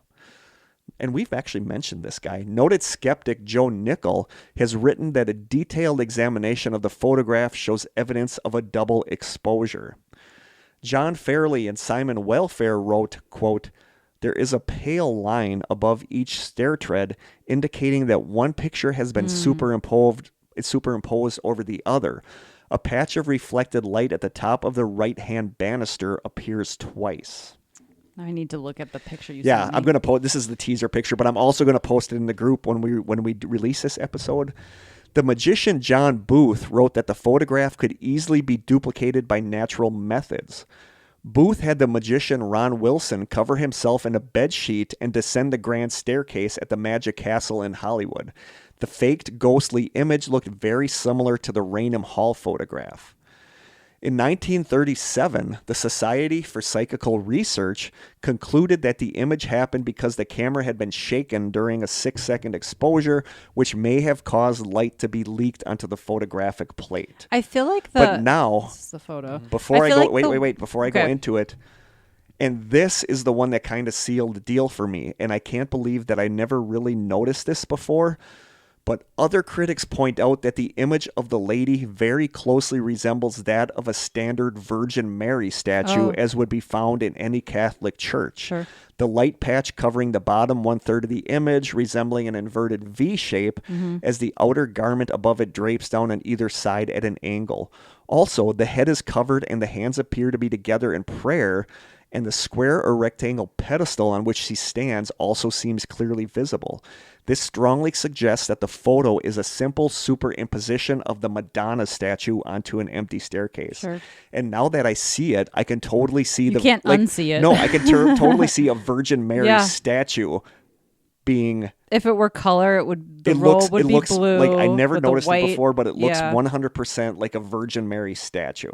I was going to say the white strips on. I just assumed that was a light reflecting off of the top of the stairs. I mean, I always thought that was light reflecting, but to me, what kills it is that it looks like a Virgin really Mary does. statue, like the hands being held in prayer. Yeah. You'd have to be a photographer. Like I don't know enough about photography. Me either. from No. the early 1920s No. Or 30s even to- now. yeah. But if you're Yeah. if you're gonna fake it and superimpose something, you're gonna do the Virgin Mary, and it looks so much now like a Yeah. typical Virgin Mary statue Totally. that now I can't not see it. Right. Wouldn't they have known that also in the 30s? That's typical.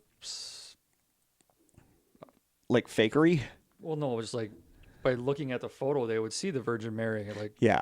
but I don't know why nobody So, thought about that back I then. don't know, but now I kind of went from believing the photo to now thinking it's kind of fake. When was the spiritualism movement? Wasn't that the 20s? That was like in and the 30s? 20s. I want to say that was in the 20s. So maybe people just really wanted to believe. But if these two photographers wanted to fake a picture in order to increase sales of the Country Life magazine, like now when I see it, all I can see is the typical statue of the Virgin Yeah. Mary with the hands praying. So now I don't 100% think it's legit anymore.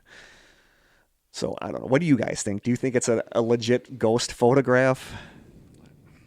I'm with Corey's Corey. not a believer. Corey's I'm not a believer in the he's first not place. in general. I'm not techie enough to know what could have been faked. And Yeah. The fact that they threw other ghosts in there, like the cute little ghost dog, and Cocker you spaniel. know, if it was the only ghost that went through and had I mean- reports, and then this was taken, okay. But having hindsight now to look at all the things, and like I said, not knowing enough about photography back then, I have to assume everything is faked. Yeah. So there's the image of the car, the black With the person in with the back, with the back person. seat. That apparently was a superimposition. But because you can see like part of the collar in that picture actually like goes over the headrest of the seat before it. But I feel like that's a fake picture too. Yeah. So if you can do it then, if you can do it in the 30s, Yeah. I went into this believing this picture, and now I question its legitimacy. I think it's a faked photo. I really do. But it's like one of the most popular ghost photographs, but it looks so much like a standard Virgin Mary Yeah, it statue does. that I can't not see it. And I feel like these two did that maybe to increase sales of the magazine. I don't know. But on the other hand, maybe I think the place might actually legitimately be haunted because people have experienced things there. But as far The as photo this photo itself. I don't know. November 22nd, 2023 article on the Little House of Horrors website says, quote, medical documents found in the 1960s claimed quite the opposite of Dorothy's supposed miserable life. According to the paper, she lived a happy and fulfilling life, and she was much loved. So people think that her ghost was there because she was imprisoned there and all this stuff, and it turns out that maybe wasn't really true. During the Second World War, the British military requisitioned Raynham Hall, with soldiers living side by side with the Townsend family until the war ended. The bullet holes from soldiers can still be seen in the top floors of the mansion. Raynham Hall remains to this day in the hands of the Townsend family. The current Marquess is married and has 2 children. Raynham Hall is not open to the public. Occasionally there are private tours, but remember that Raynham Hall is still a private home, and it's still in the Townsend It's family, crazy which that is it's crazy. still in the same family. Yeah. Wow. But so this kind of ruined the photograph for me, because the more I looked into this, the more it's kind of fakey. So what do you guys think? You guys think faked photograph? I lean towards that Yeah. for sure. So I that's think what you I got. never really know anything. That is my for real, brown but lady of Raynham Hall. So there you go. way to poo-poo on one of the greatest. I know. I hate that I Photographic go into some of this evidence. stuff thinking and believing it, and it's like, oh, maybe that's not. Because now when I look at it, all I can see is the standard Virgin Mary statue, Yep. which, 100%. I agree. So there you go. There's my story. Christmas songs. Oh, yeah, Do Christmas you guys have a songs. Christmas song? I do. I have one. I do too. Should I go first? Yes. So I don't know if you guys will get it from just the YouTube comments, but I'm just going to do I love this. I don't have a whole lot of Christmas. I think we're going to have enough time that we can do our Christmas memories. But I don't have a whole, like, you guys know I'm not a Christmassy person. I don't have a whole lot of Christmas traditions, but where this song comes from is one of my Christmas traditions. So some of the YouTube comments for this, a user says, quote, I love this soundtrack. It's like a cup of hot cocoa on a cold winter's day. Such beautiful, timeless music. Somebody else writes, quote, for some reason, I can imagine this song being played at a small jazz bar on a cold, snowy night during Christmas Eve in New York City. Somebody else writes, quote, walk outside when it's snowing and listen to this song. It'll hit you in a completely different way. Think of each note played on the piano as its own individual snowflake. It will make your brain explode with happiness. Dang. Somebody else writes, quote, this is hands down my favorite song to listen to during the holidays. And somebody else writes, quote, this is me and my grandma's favorite song from Peanuts. Oh. You guys probably don't know this song. It's not Oh Christmas Tree. No, it is the song Skating Oh, by the yes. Vince Guaraldi Trio. It's an instrumental. It's an I don't know instrumental. the name, but I'll know. I It's know the. so I, good. And Yeah, even the if you piano think, even if you part, think you don't know it, you once do. you hear it, you'll be like, You I totally totally know know it. that song. Like, I am not a Christmas person, but the Peanuts, Peanuts Christmas, Christmas. oh my God, it is So so good. good. It's so nostalgic. It is so nostalgic, and I don't know if it's because it's for people our age that grew up with the Probably. Peanuts Christmas special, but my song is called Skating, and it's by the Vince Guaraldi. I love the Vince Guaraldi trios. Like, Yes. I love their Peanuts jazzy music, Yes. and it is Skating by It's the our Vince. childhood Yes, in soundtrack yes, form. it is for Skating sure. by the Vince Guaraldi trio. Awesome. Corey, there's only so many Christmas ones, so I was hoping nobody was going to take this one. This one was never an issue. Now apparently you can't play it. Oh, I know what song you're talking about, So and I it's love it. Baby, it's cold Yes. outside. yeah, And I love now it. There's talk about it being, Yeah. talk about, Consent. yeah. So Yeah. I don't, I when still I love listen it. to a song, it's not the first thing that No. I'm a sucker for, like, either maybe not so much call and response type songs. But, yeah. but With like two different, It's like the two playful. different, Yeah, two the different male and the voices. female Yeah, singers. Yeah. Yep. And the favorite one I like, and I know people are going to say it's blasphemous, but I like the Indina Menzel and Michael Bublé one. I don't know That's if the I've one ever. that I don't know if I've ever actually heard that seems to one. be one of their more popular ones. Leon Redbone and Zooey Deschanel from the Elf soundtrack. Their Yeah, version that is one's good. amazing. A lot of people like the. If I can find it now, I'll say it's the original, but I'm trying to think who was in like the original one. I mean, I get that some stuff is. I get it, but it like never the would whole have woke crossed thing my that some mind. stuff is.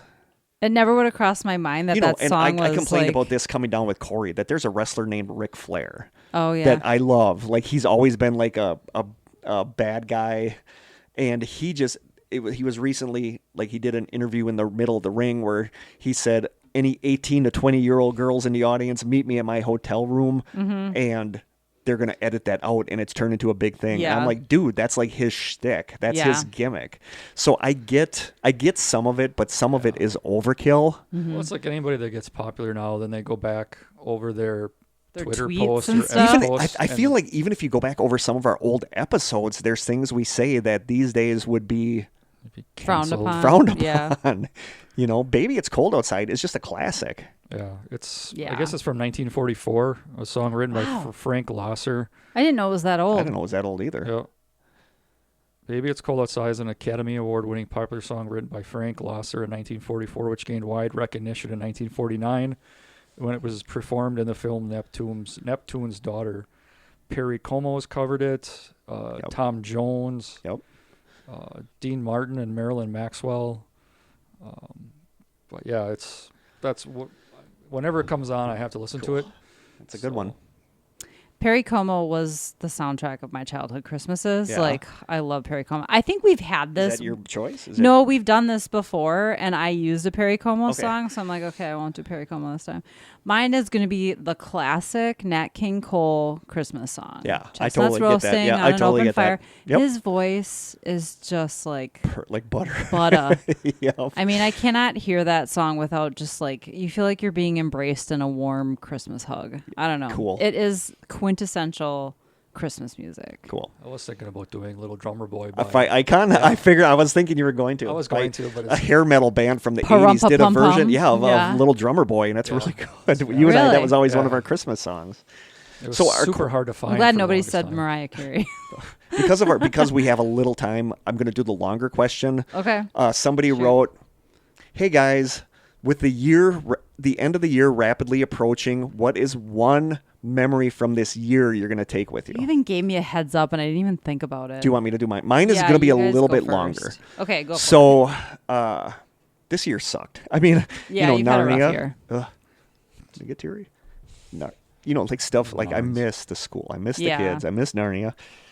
So it was just kind of a train wreck of a year.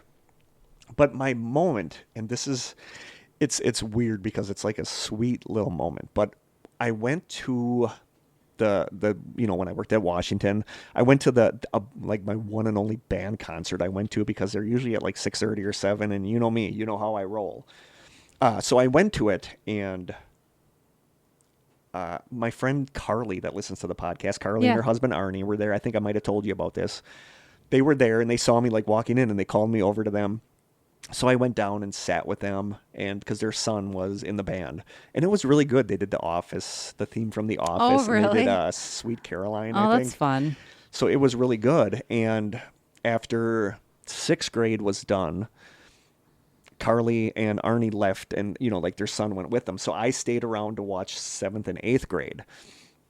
And after Carly and Arnie left, like 2 7th grade girls that I knew saw me sitting there, and they came down and asked me to come sit with them, which is so like what students do that with a teacher. Yeah, so it was yeah. super cute.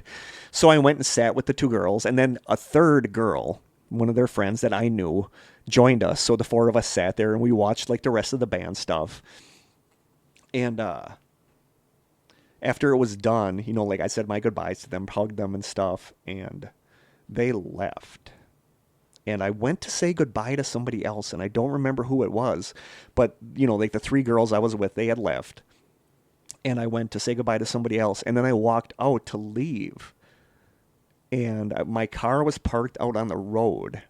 And on the opposite side of the school, it was the sunset. And it was just like one of the prettiest sunsets. It was red and orange, and it was super pretty. And walking to my car, the area behind the school, there's the tennis courts, and then there's the school, and there's like a little grass field or a little grass area there. So I walk by, and I see the 3 girls are walking to the opposite side of the school into the sunset. And they were lined up next to each other, and they had their arms around each other. I'm getting teary. And it was, whiskey probably doesn't help. and it was literally like something from the end of a movie, where they were walking out into the sunset. Poor Kurt. Yes. And I was going to take a picture of it because it was just like perfect. And I didn't. Because another sip of whiskey. Oh my God. Because I feel like some moments should just be moments in time. Yeah. I mean, And we take your drink. Like, I mean, we have that picture. I don't have it on my phone, but that picture of our dad when he was holding hands with Asher when he was a baby. And Yes. it's a row of trees it's and a path. yeah, it's a perfect picture. And we're like 50 feet back. And it's an older gentleman from behind holding hands with maybe a 1-year-old, 2-year-old. And they're walking down a lane with just rows of trees on each side. I think Nicole transferred it to black and white. And it's so far away, but not far enough away where you can't tell who they are. No, and it's like literally a perfect picture. Yeah. And that's one of those pictures that you get emotionally and that's- attached to it. You know, that's how I feel about, like, the three of them were walking arms around each other into the sunset. And I was going to take, like I said, a picture, and then I'm like, no, some moments should just be moments in time. And I remember seeing that, like a feeling like I haven't had since I was late teens, early 20s, where I felt like life was good and I still had so much stuff ahead of me. And so that's my moment. Well, geez. How do I follow that? That's pretty good. I think my favorite memory from this year is for Jim and my 16th wedding anniversary. We went to like the Driftless area, which is like southwest. Well, that's a large area. It's actually stunning. It is just the most beautiful area. We rented a little an Airbnb. It was actually a really old schoolhouse that they converted to like a Airbnb. It was really cool. But we went to House on the Rock. And I hadn't been there since I was a kid. I've always wanted to go there. I've never been there. I there. think we should go there and do an episode on it because it's just really bizarre. There were things that I remembered as a kid. Well, when I say a kid, I was probably in my early teens, maybe. My whole family went, and my grandparents too. And it was just like so strange to see something you hadn't seen in probably 35 years, and what I remember about it and how accurate my memory was and how inaccurate my memory was. I know, but that's like a cool feeling. Yeah. You know? Yeah. There was something really eerie about because if you don't know what House on the Rock is, you have to look it up. It is this just really bizarre collection that this very eccentric man put together throughout his life. And it's like this museum that takes like 3 hours to walk through. And it is just the wildest things that you can think of. Dollhouse collections, like these strange music machines that are, some are just small little stands. One is like an entire room of mannequins playing instruments. Like it's like this nightmare. place is, like nightmare it stuff. could be sort of the thing of nightmares, but because I think I had been there as a kid and had such good memories of it, going back was very nostalgic for me. And Jim had never been there before, or I don't think he had been there before. But I still think about that going back again, and I want to go back. But see, like now. the thing with the girls walking with their arms around each other into the sunset was almost a nostalgia thing. But sure, it was you more remember that feeling. Yeah, like of being a carefree kid. Yeah, and like just having your friends and not having to adult. No, and I need that to remind me that as much as the world sucks these days, there's still good things in it. So just like the image of them walking into the sunset. So it was like a mixture of a nostalgia thing, but I could totally get that. Like there's in one of our old photo albums that, you know, we have like a postcard of a motel we stayed at when we were kids in Michigan City. And I look it up on Google Earth, and that motel is still there. And I have a weird memory of that motel, even though we only stayed there once. And it's like part of me really wants to go back to Michigan City and see that area. Staying for in that a motel nostalgic. as a kid was like a big deal, though. It was.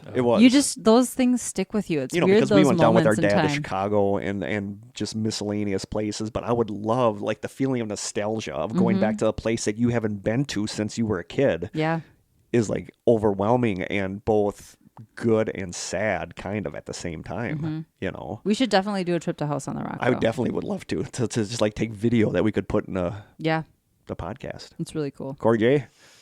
I'm not going to end it on a bad note either. I mean, I was going to say, you know, with Grayson being diagnosed with Crohn's and how bad she was for a couple days there. But we also bought a camper. Yeah. And I was never a camper guy. I thought that's not our cup of tea.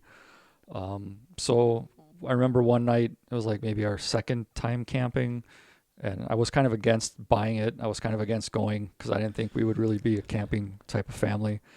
But just sitting there, you know, we were sitting on some pool chairs, and we had a drink, and the kids were playing in the pool, and just kind of sitting back and being like, you know, we should have done this years ago. So thinking you are now camper people. Thinking that we wouldn't be camper people. And although the kids fight and never want to agree to do the same thing, and it was nice to see them, you know, playing with each other and sitting in the pool and realizing that my getaways were just not being at work. Not realizing that getaways are actual getaways. So it's a pain to hook up the camper, and it's a pain to figure out what you're going to eat, what you're going to make. But it's got to be so nice to just get out and disconnect from. That's basically the memory of our buying a camper and being the year to start camping, and how beneficial it is to be able to get out and see new stuff. Cool. So mine was originally going to be my incident at the homecoming parade, but I'm going to save that for a different time. Okay. Because that one I would get super teary with too. Yep. Maybe when you're not whiskeyed up. But but yeah, like it was hard to pick one because, like I said, it was a weird year. But like that moment of seeing them just reminded me that the world doesn't just suck. You know, there's good stuff. There's still innocence. It still sucks, but yeah. But there's still good stuff. Totally. So wow, that's what we got.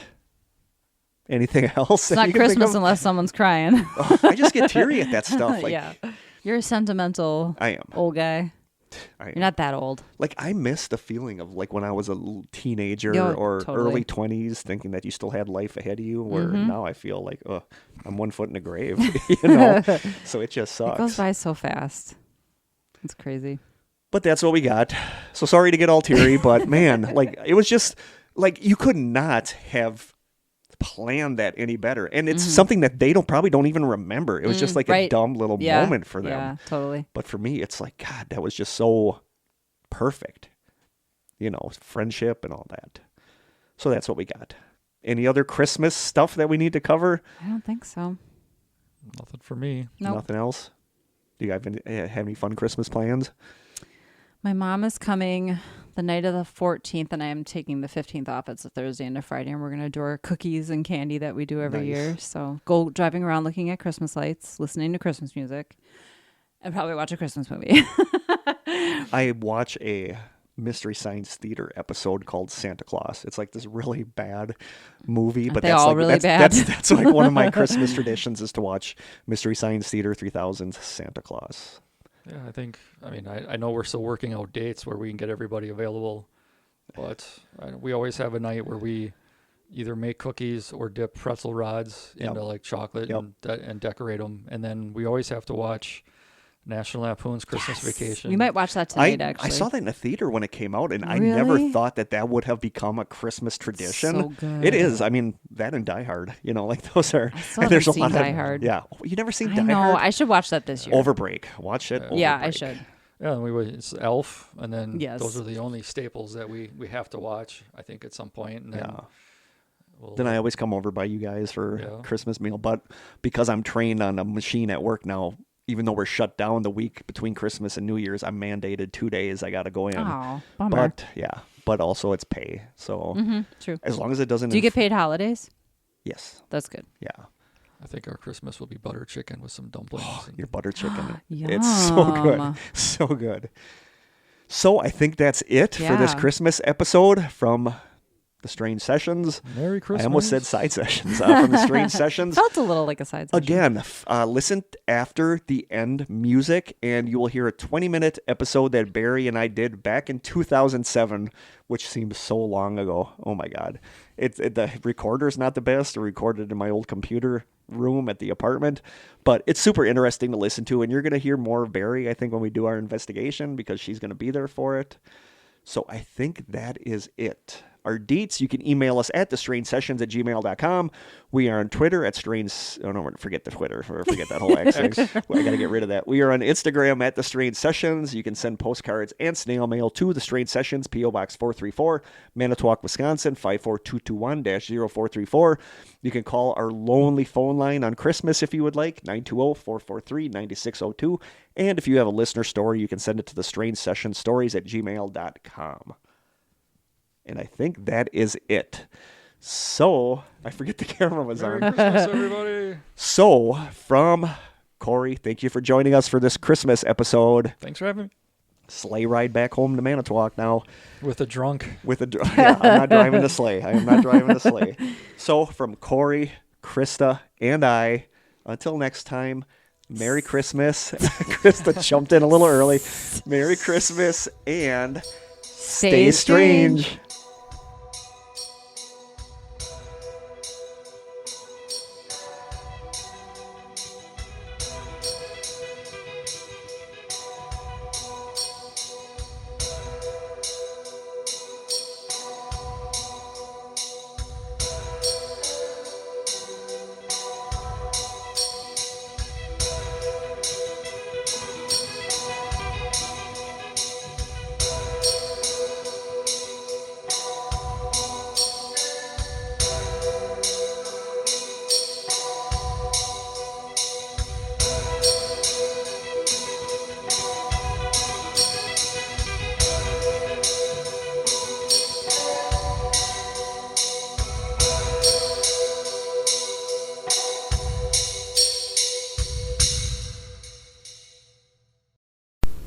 Hi, this is Barry from Heartland Paranormal Investigations. And this is Kurt from HPI.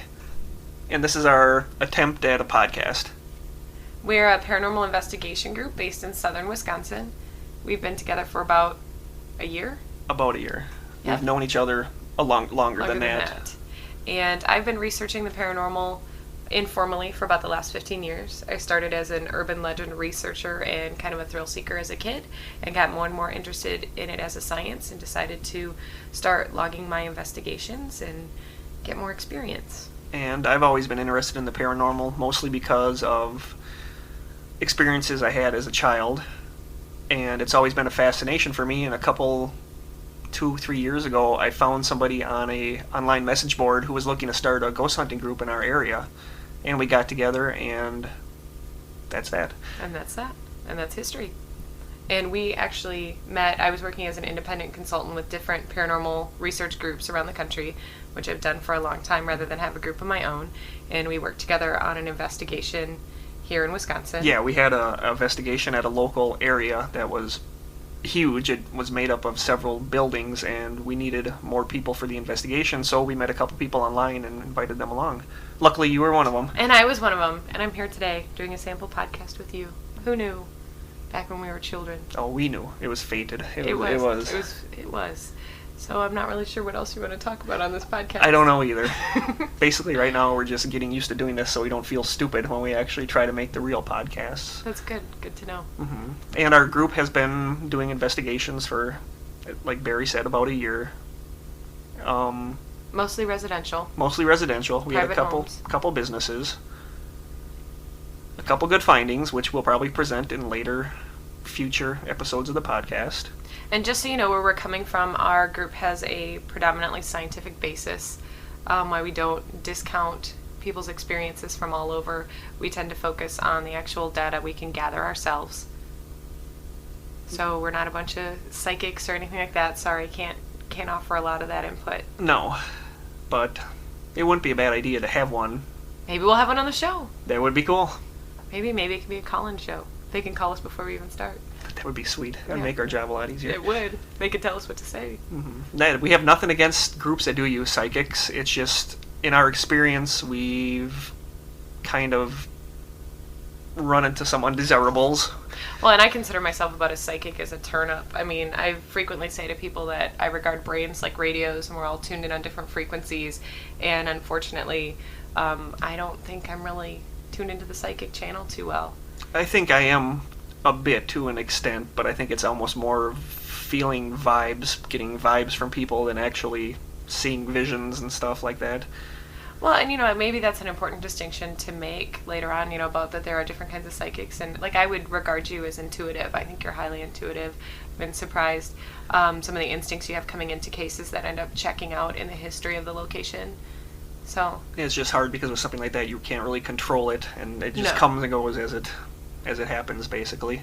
Well, and maybe that's a good way of, you kind of take those feelings as they come. It's not the same as EMF meter that you turn on and off that you can compare from case to case. So when you do actually have a feeling or something like that, we do take it into account, but it's not part of our toolbox. Yeah, so to that's speak. one of the hard things is that, when we run into investigations where we have uneasy feelings, it's hard to give hard evidence as...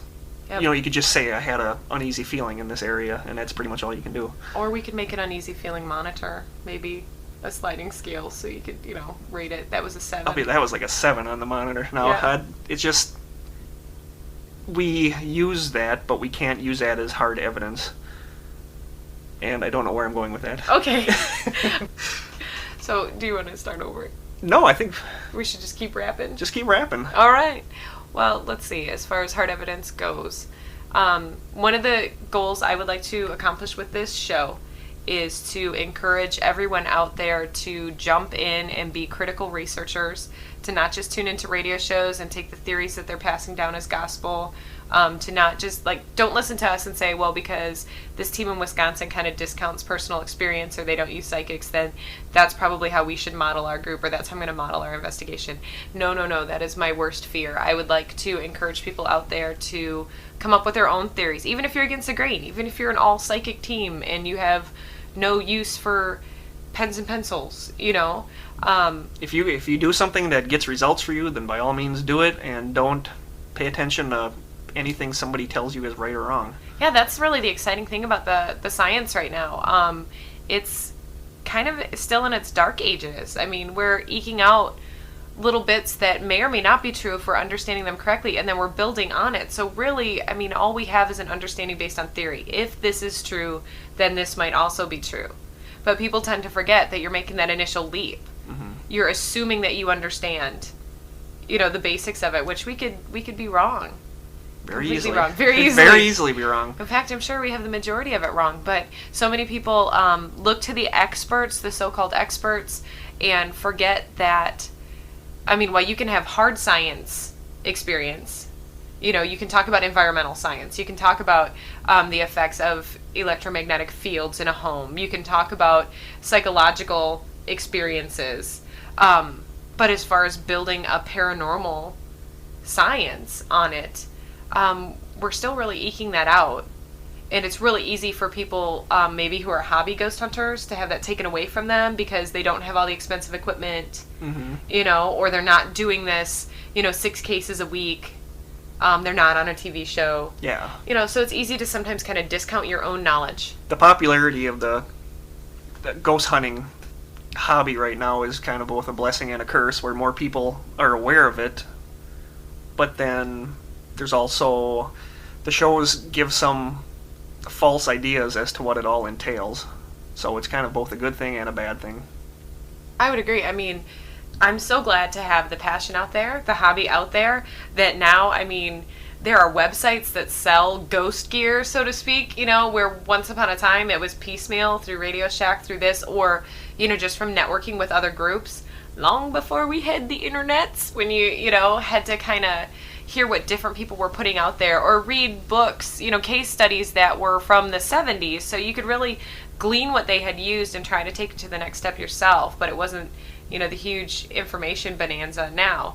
But I almost feel like because people have TV shows or have these high profile groups, we're kind of losing some of the creativity, kind of people's own personal experiences or methods, and we don't need a million cookie cutter groups because they're already testing those methods. We need the groundbreakers out there who are going to try something, that nobody else has correlated before, maybe humidity and, the EMFs and the cycle of the moon, But I do think there are groups that are thinking outside the box. It's just that those are very few and far between, and the majority of them, like you said, investigate like they see it done on TV. And then they don't find anything in an investigation, and they become disheartened with the whole thing. And or there are people who are excited because they've done what they consider to be adequate research and come up with findings, and then when it's debunked, instead of taking it as a tool for them to grow stronger as a researcher, they feel like, well, they were criticized on it, or because they didn't have a TV show, nobody believes them, or when they're told, you really need to back your research up, where are you coming from with this? You can't say, well, this is how they do it on TV. Well, no, if you don't understand why you're there, then any data you have is really kind of garbage from it. Exactly. If you can't explain how you got it or what it means. But can I ask you a question? Go right ahead. You're talking about teams who think outside the box. But do you feel like there are some very clear boundaries in paranormal research that people are reluctant to step over? I don't know. Like, in our circle, if somebody were to come in and say, I'm going to use a Ouija board in my residential investigations. Yeah, we'd all be very Absolutely skittish not. About that. Yeah. We would all say no. Now, do you think that is just kind of stand out because we don't really know what forces control that, or because it has such a bad reputation? I don't know, because there are a lot of groups that do use table tipping or Ouija boards and come up with results, and we just don't. And should their data, do you personally feel like their data should be weighed as heavily as someone who has an all scientific experience and reports back on the environmental conditions for the 8 hours they were there? Yes, I do. It's, if they still have experiences, it's still an experience. While I might not agree with the methods they use, I think their results have to be taken into account. The reason why I bring that up is just to kind of make the argument that anything you do, at least in my opinion, anything you do, as long as you know why you're doing it, how it works, or how you anticipate it working, then it's a legitimate method. I mean, you can't just kind of magically say, well, we, threw this out there and we got this in response, and expect it to stand on its own. But, if you throw it out there every investigation, you're going to start to build your own data on it. So even if there aren't a million groups doing it or somebody on TV doing it, it can be a very legitimate research method for you.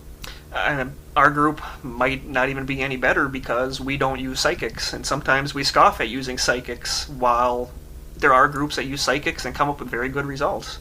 Oh, yeah. I think somewhere down the road, these groups are going to end up coming together and getting some kind of nationwide, worldwide database where there will be leaps and bounds taken in progressing study of the paranormal.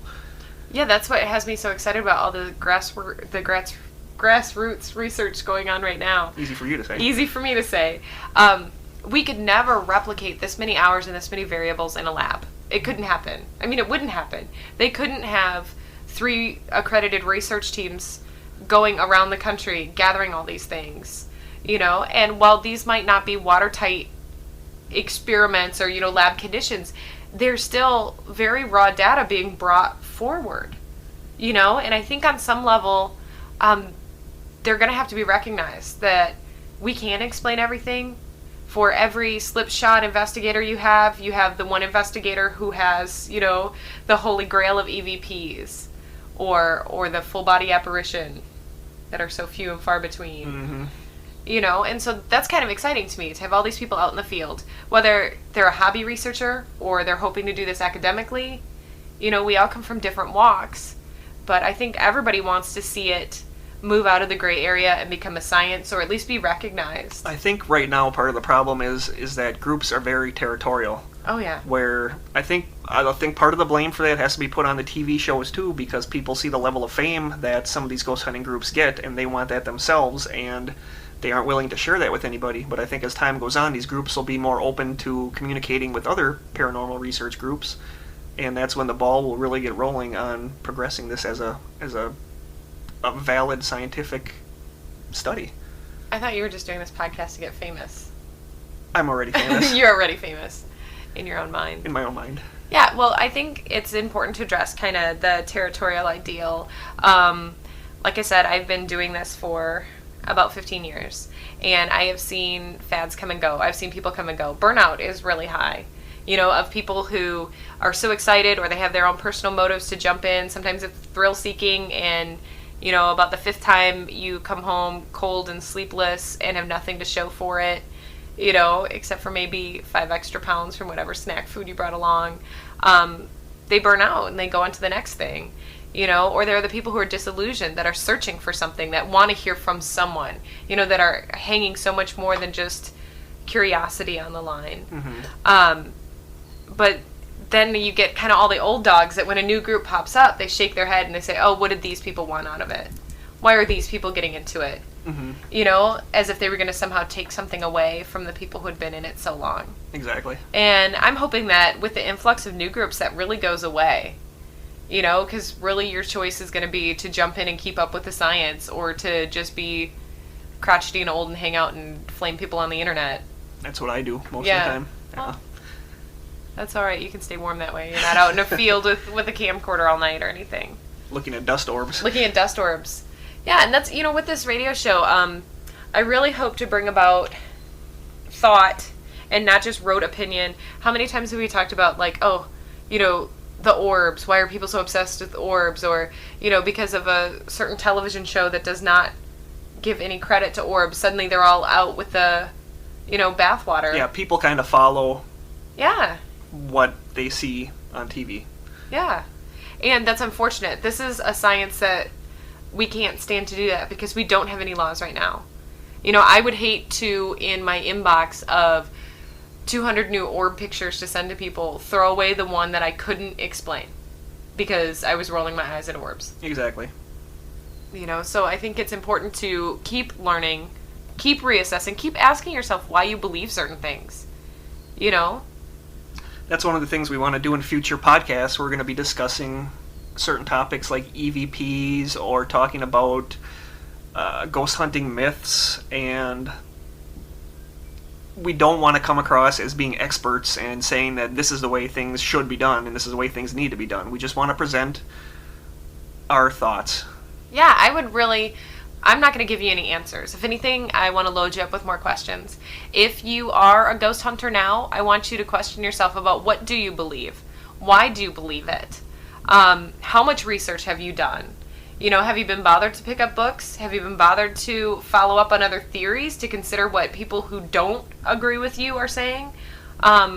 If you're a hobbyist, why are you doing it? Are you doing it to get something back, or to give something? Or is it just how you fill the hours?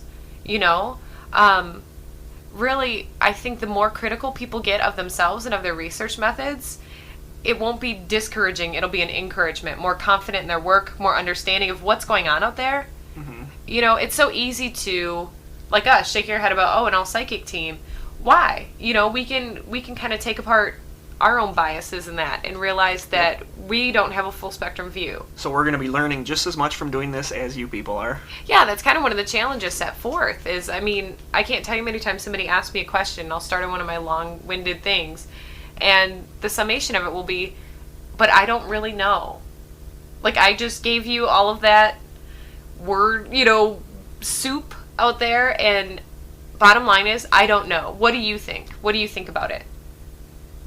Because really, aside from the hard sciences that contribute to ghost hunting that people can tell you, environmental science or psychology, all the actual things that will have answers, how they interact is open to consideration. Yeah, the only answers that are available in our field are the technical answers, like how you use programs to clean up EVPs, how you can clean up photos, but everything else is subjective. Well, and to clean up what you think are EVPs, to clean up what we think are supernatural photos, even then, your work is only as good as your understanding is. Yes. How many times do you see pictures where you can easily explain the phenomena that's been documented there by knowing how a camera works? I've even run into myself on one of our investigations, Yeah. where I thought I had something that looked to be like a yellow noose tied around a window frame, and found out that it was just the setting on the camera and my hand shaking and a light post off in the distance. Yep, because your night shot had extended the exposure and Yep. gave you a nice little circular noose shape. And I was all excited for nothing. No, you were excited for something. Yeah, mean, you but I learned. learned. The next noose you get, you're going to check your camera setting. Yep. And, I mean, like I said, I've been investigating for how long, and I had that little glitch, which would be fun to play. Yeah, you know, in a future. Yeah, that, I mean, sounded like an explosive EVP, but then to compare it against the other recorders that were running at the time, it's just a little glitch that my digital recorder, it hiccuped. It happened to play a bunch of different noises at once, and it sounded strange. It sounded Yeah. kind of spooky, and then it turns out it was nothing. No, it was just a hiccup. But, you know, better for knowing that. And I don't think it takes away from us as investigators. It actually makes us stronger. Because then the next time I hear a hiccup or you see a noose, you know, we can recall this situation and say, I have to check the other recordings. I need to check the other pictures. Mm-hmm. You know, that's one of the reasons why I'm so happy that there are places on the internet for hobbyists to share their pictures. It's not about professionals telling you you're doing it all wrong, but it's getting feedback of people saying, you know what, it looks like to me, I wasn't there, but this is what I see. That's priceless. Mm-hmm. Because trust me, I've exhausted my friends and family. They don't want to see my could-be ghost pictures anymore. Yeah. They don't want to hear my might be an EVP. Yeah. So to have an audience out there, people who are actively seeking it out, Is exciting. yeah, I mean, that's a pretty big gift. So, basically, don't look to us for answers in these podcasts, because we really don't have any. We will share our experiences and our beliefs and some of our findings, but as far as hard, solid answers, we got nothing. We got nothing. That's what we're looking for, along with everybody else. Yep. And if they say they have answers, They're wrong. they're wrong. Yeah. And, you know, in this, I would also like to, you know, have some book reviews, make it available. It's really easy to read kind of the unofficial textbooks that come down the line, but one of the things I like to do is to look outside, you know, the paranormal section in the bookstore and see what other sciences we can have that have implications in our study. I think to discuss some of the theories that we distinctly don't buy into or don't believe in, it's just as important to understand those as it is to know what you believe. You know, it's to understand why you don't believe the other theories. Mm-hmm. So, and who knows, maybe we'll have some guests. You think we'll have guests in We the may future? have guests. Who knows? I may even bust out a rendition of Young MC's Bust a Move. That would be great. So many things to look forward to. I don't really know what time. We don't know yet. This could be monthly, it could be bi-monthly, it could be yearly. Yearly. Our yearly podcast. Yeah, we don't know, but I've heard quite a few other podcasts. Some of them I like better than others, but we're going to try just to do our own thing and not pattern ourselves on somebody else's podcast, and we're just going to talk. Yeah. Yep. And that's about it for this podcast. And now we're out of stuff to talk And about. now we're out of stuff. We'll see you again next year. All right. But no, so there'll be more from us in the future. Like Barry said, we're planning on one that's just going to be EVPs. We might have one where we go over some of our previous case files. We might have guests. Who knows? It's going to be exciting. So just stay tuned and we'll see what we have in store. All right. Excellent. Thank you. And thank you for listening. Bye.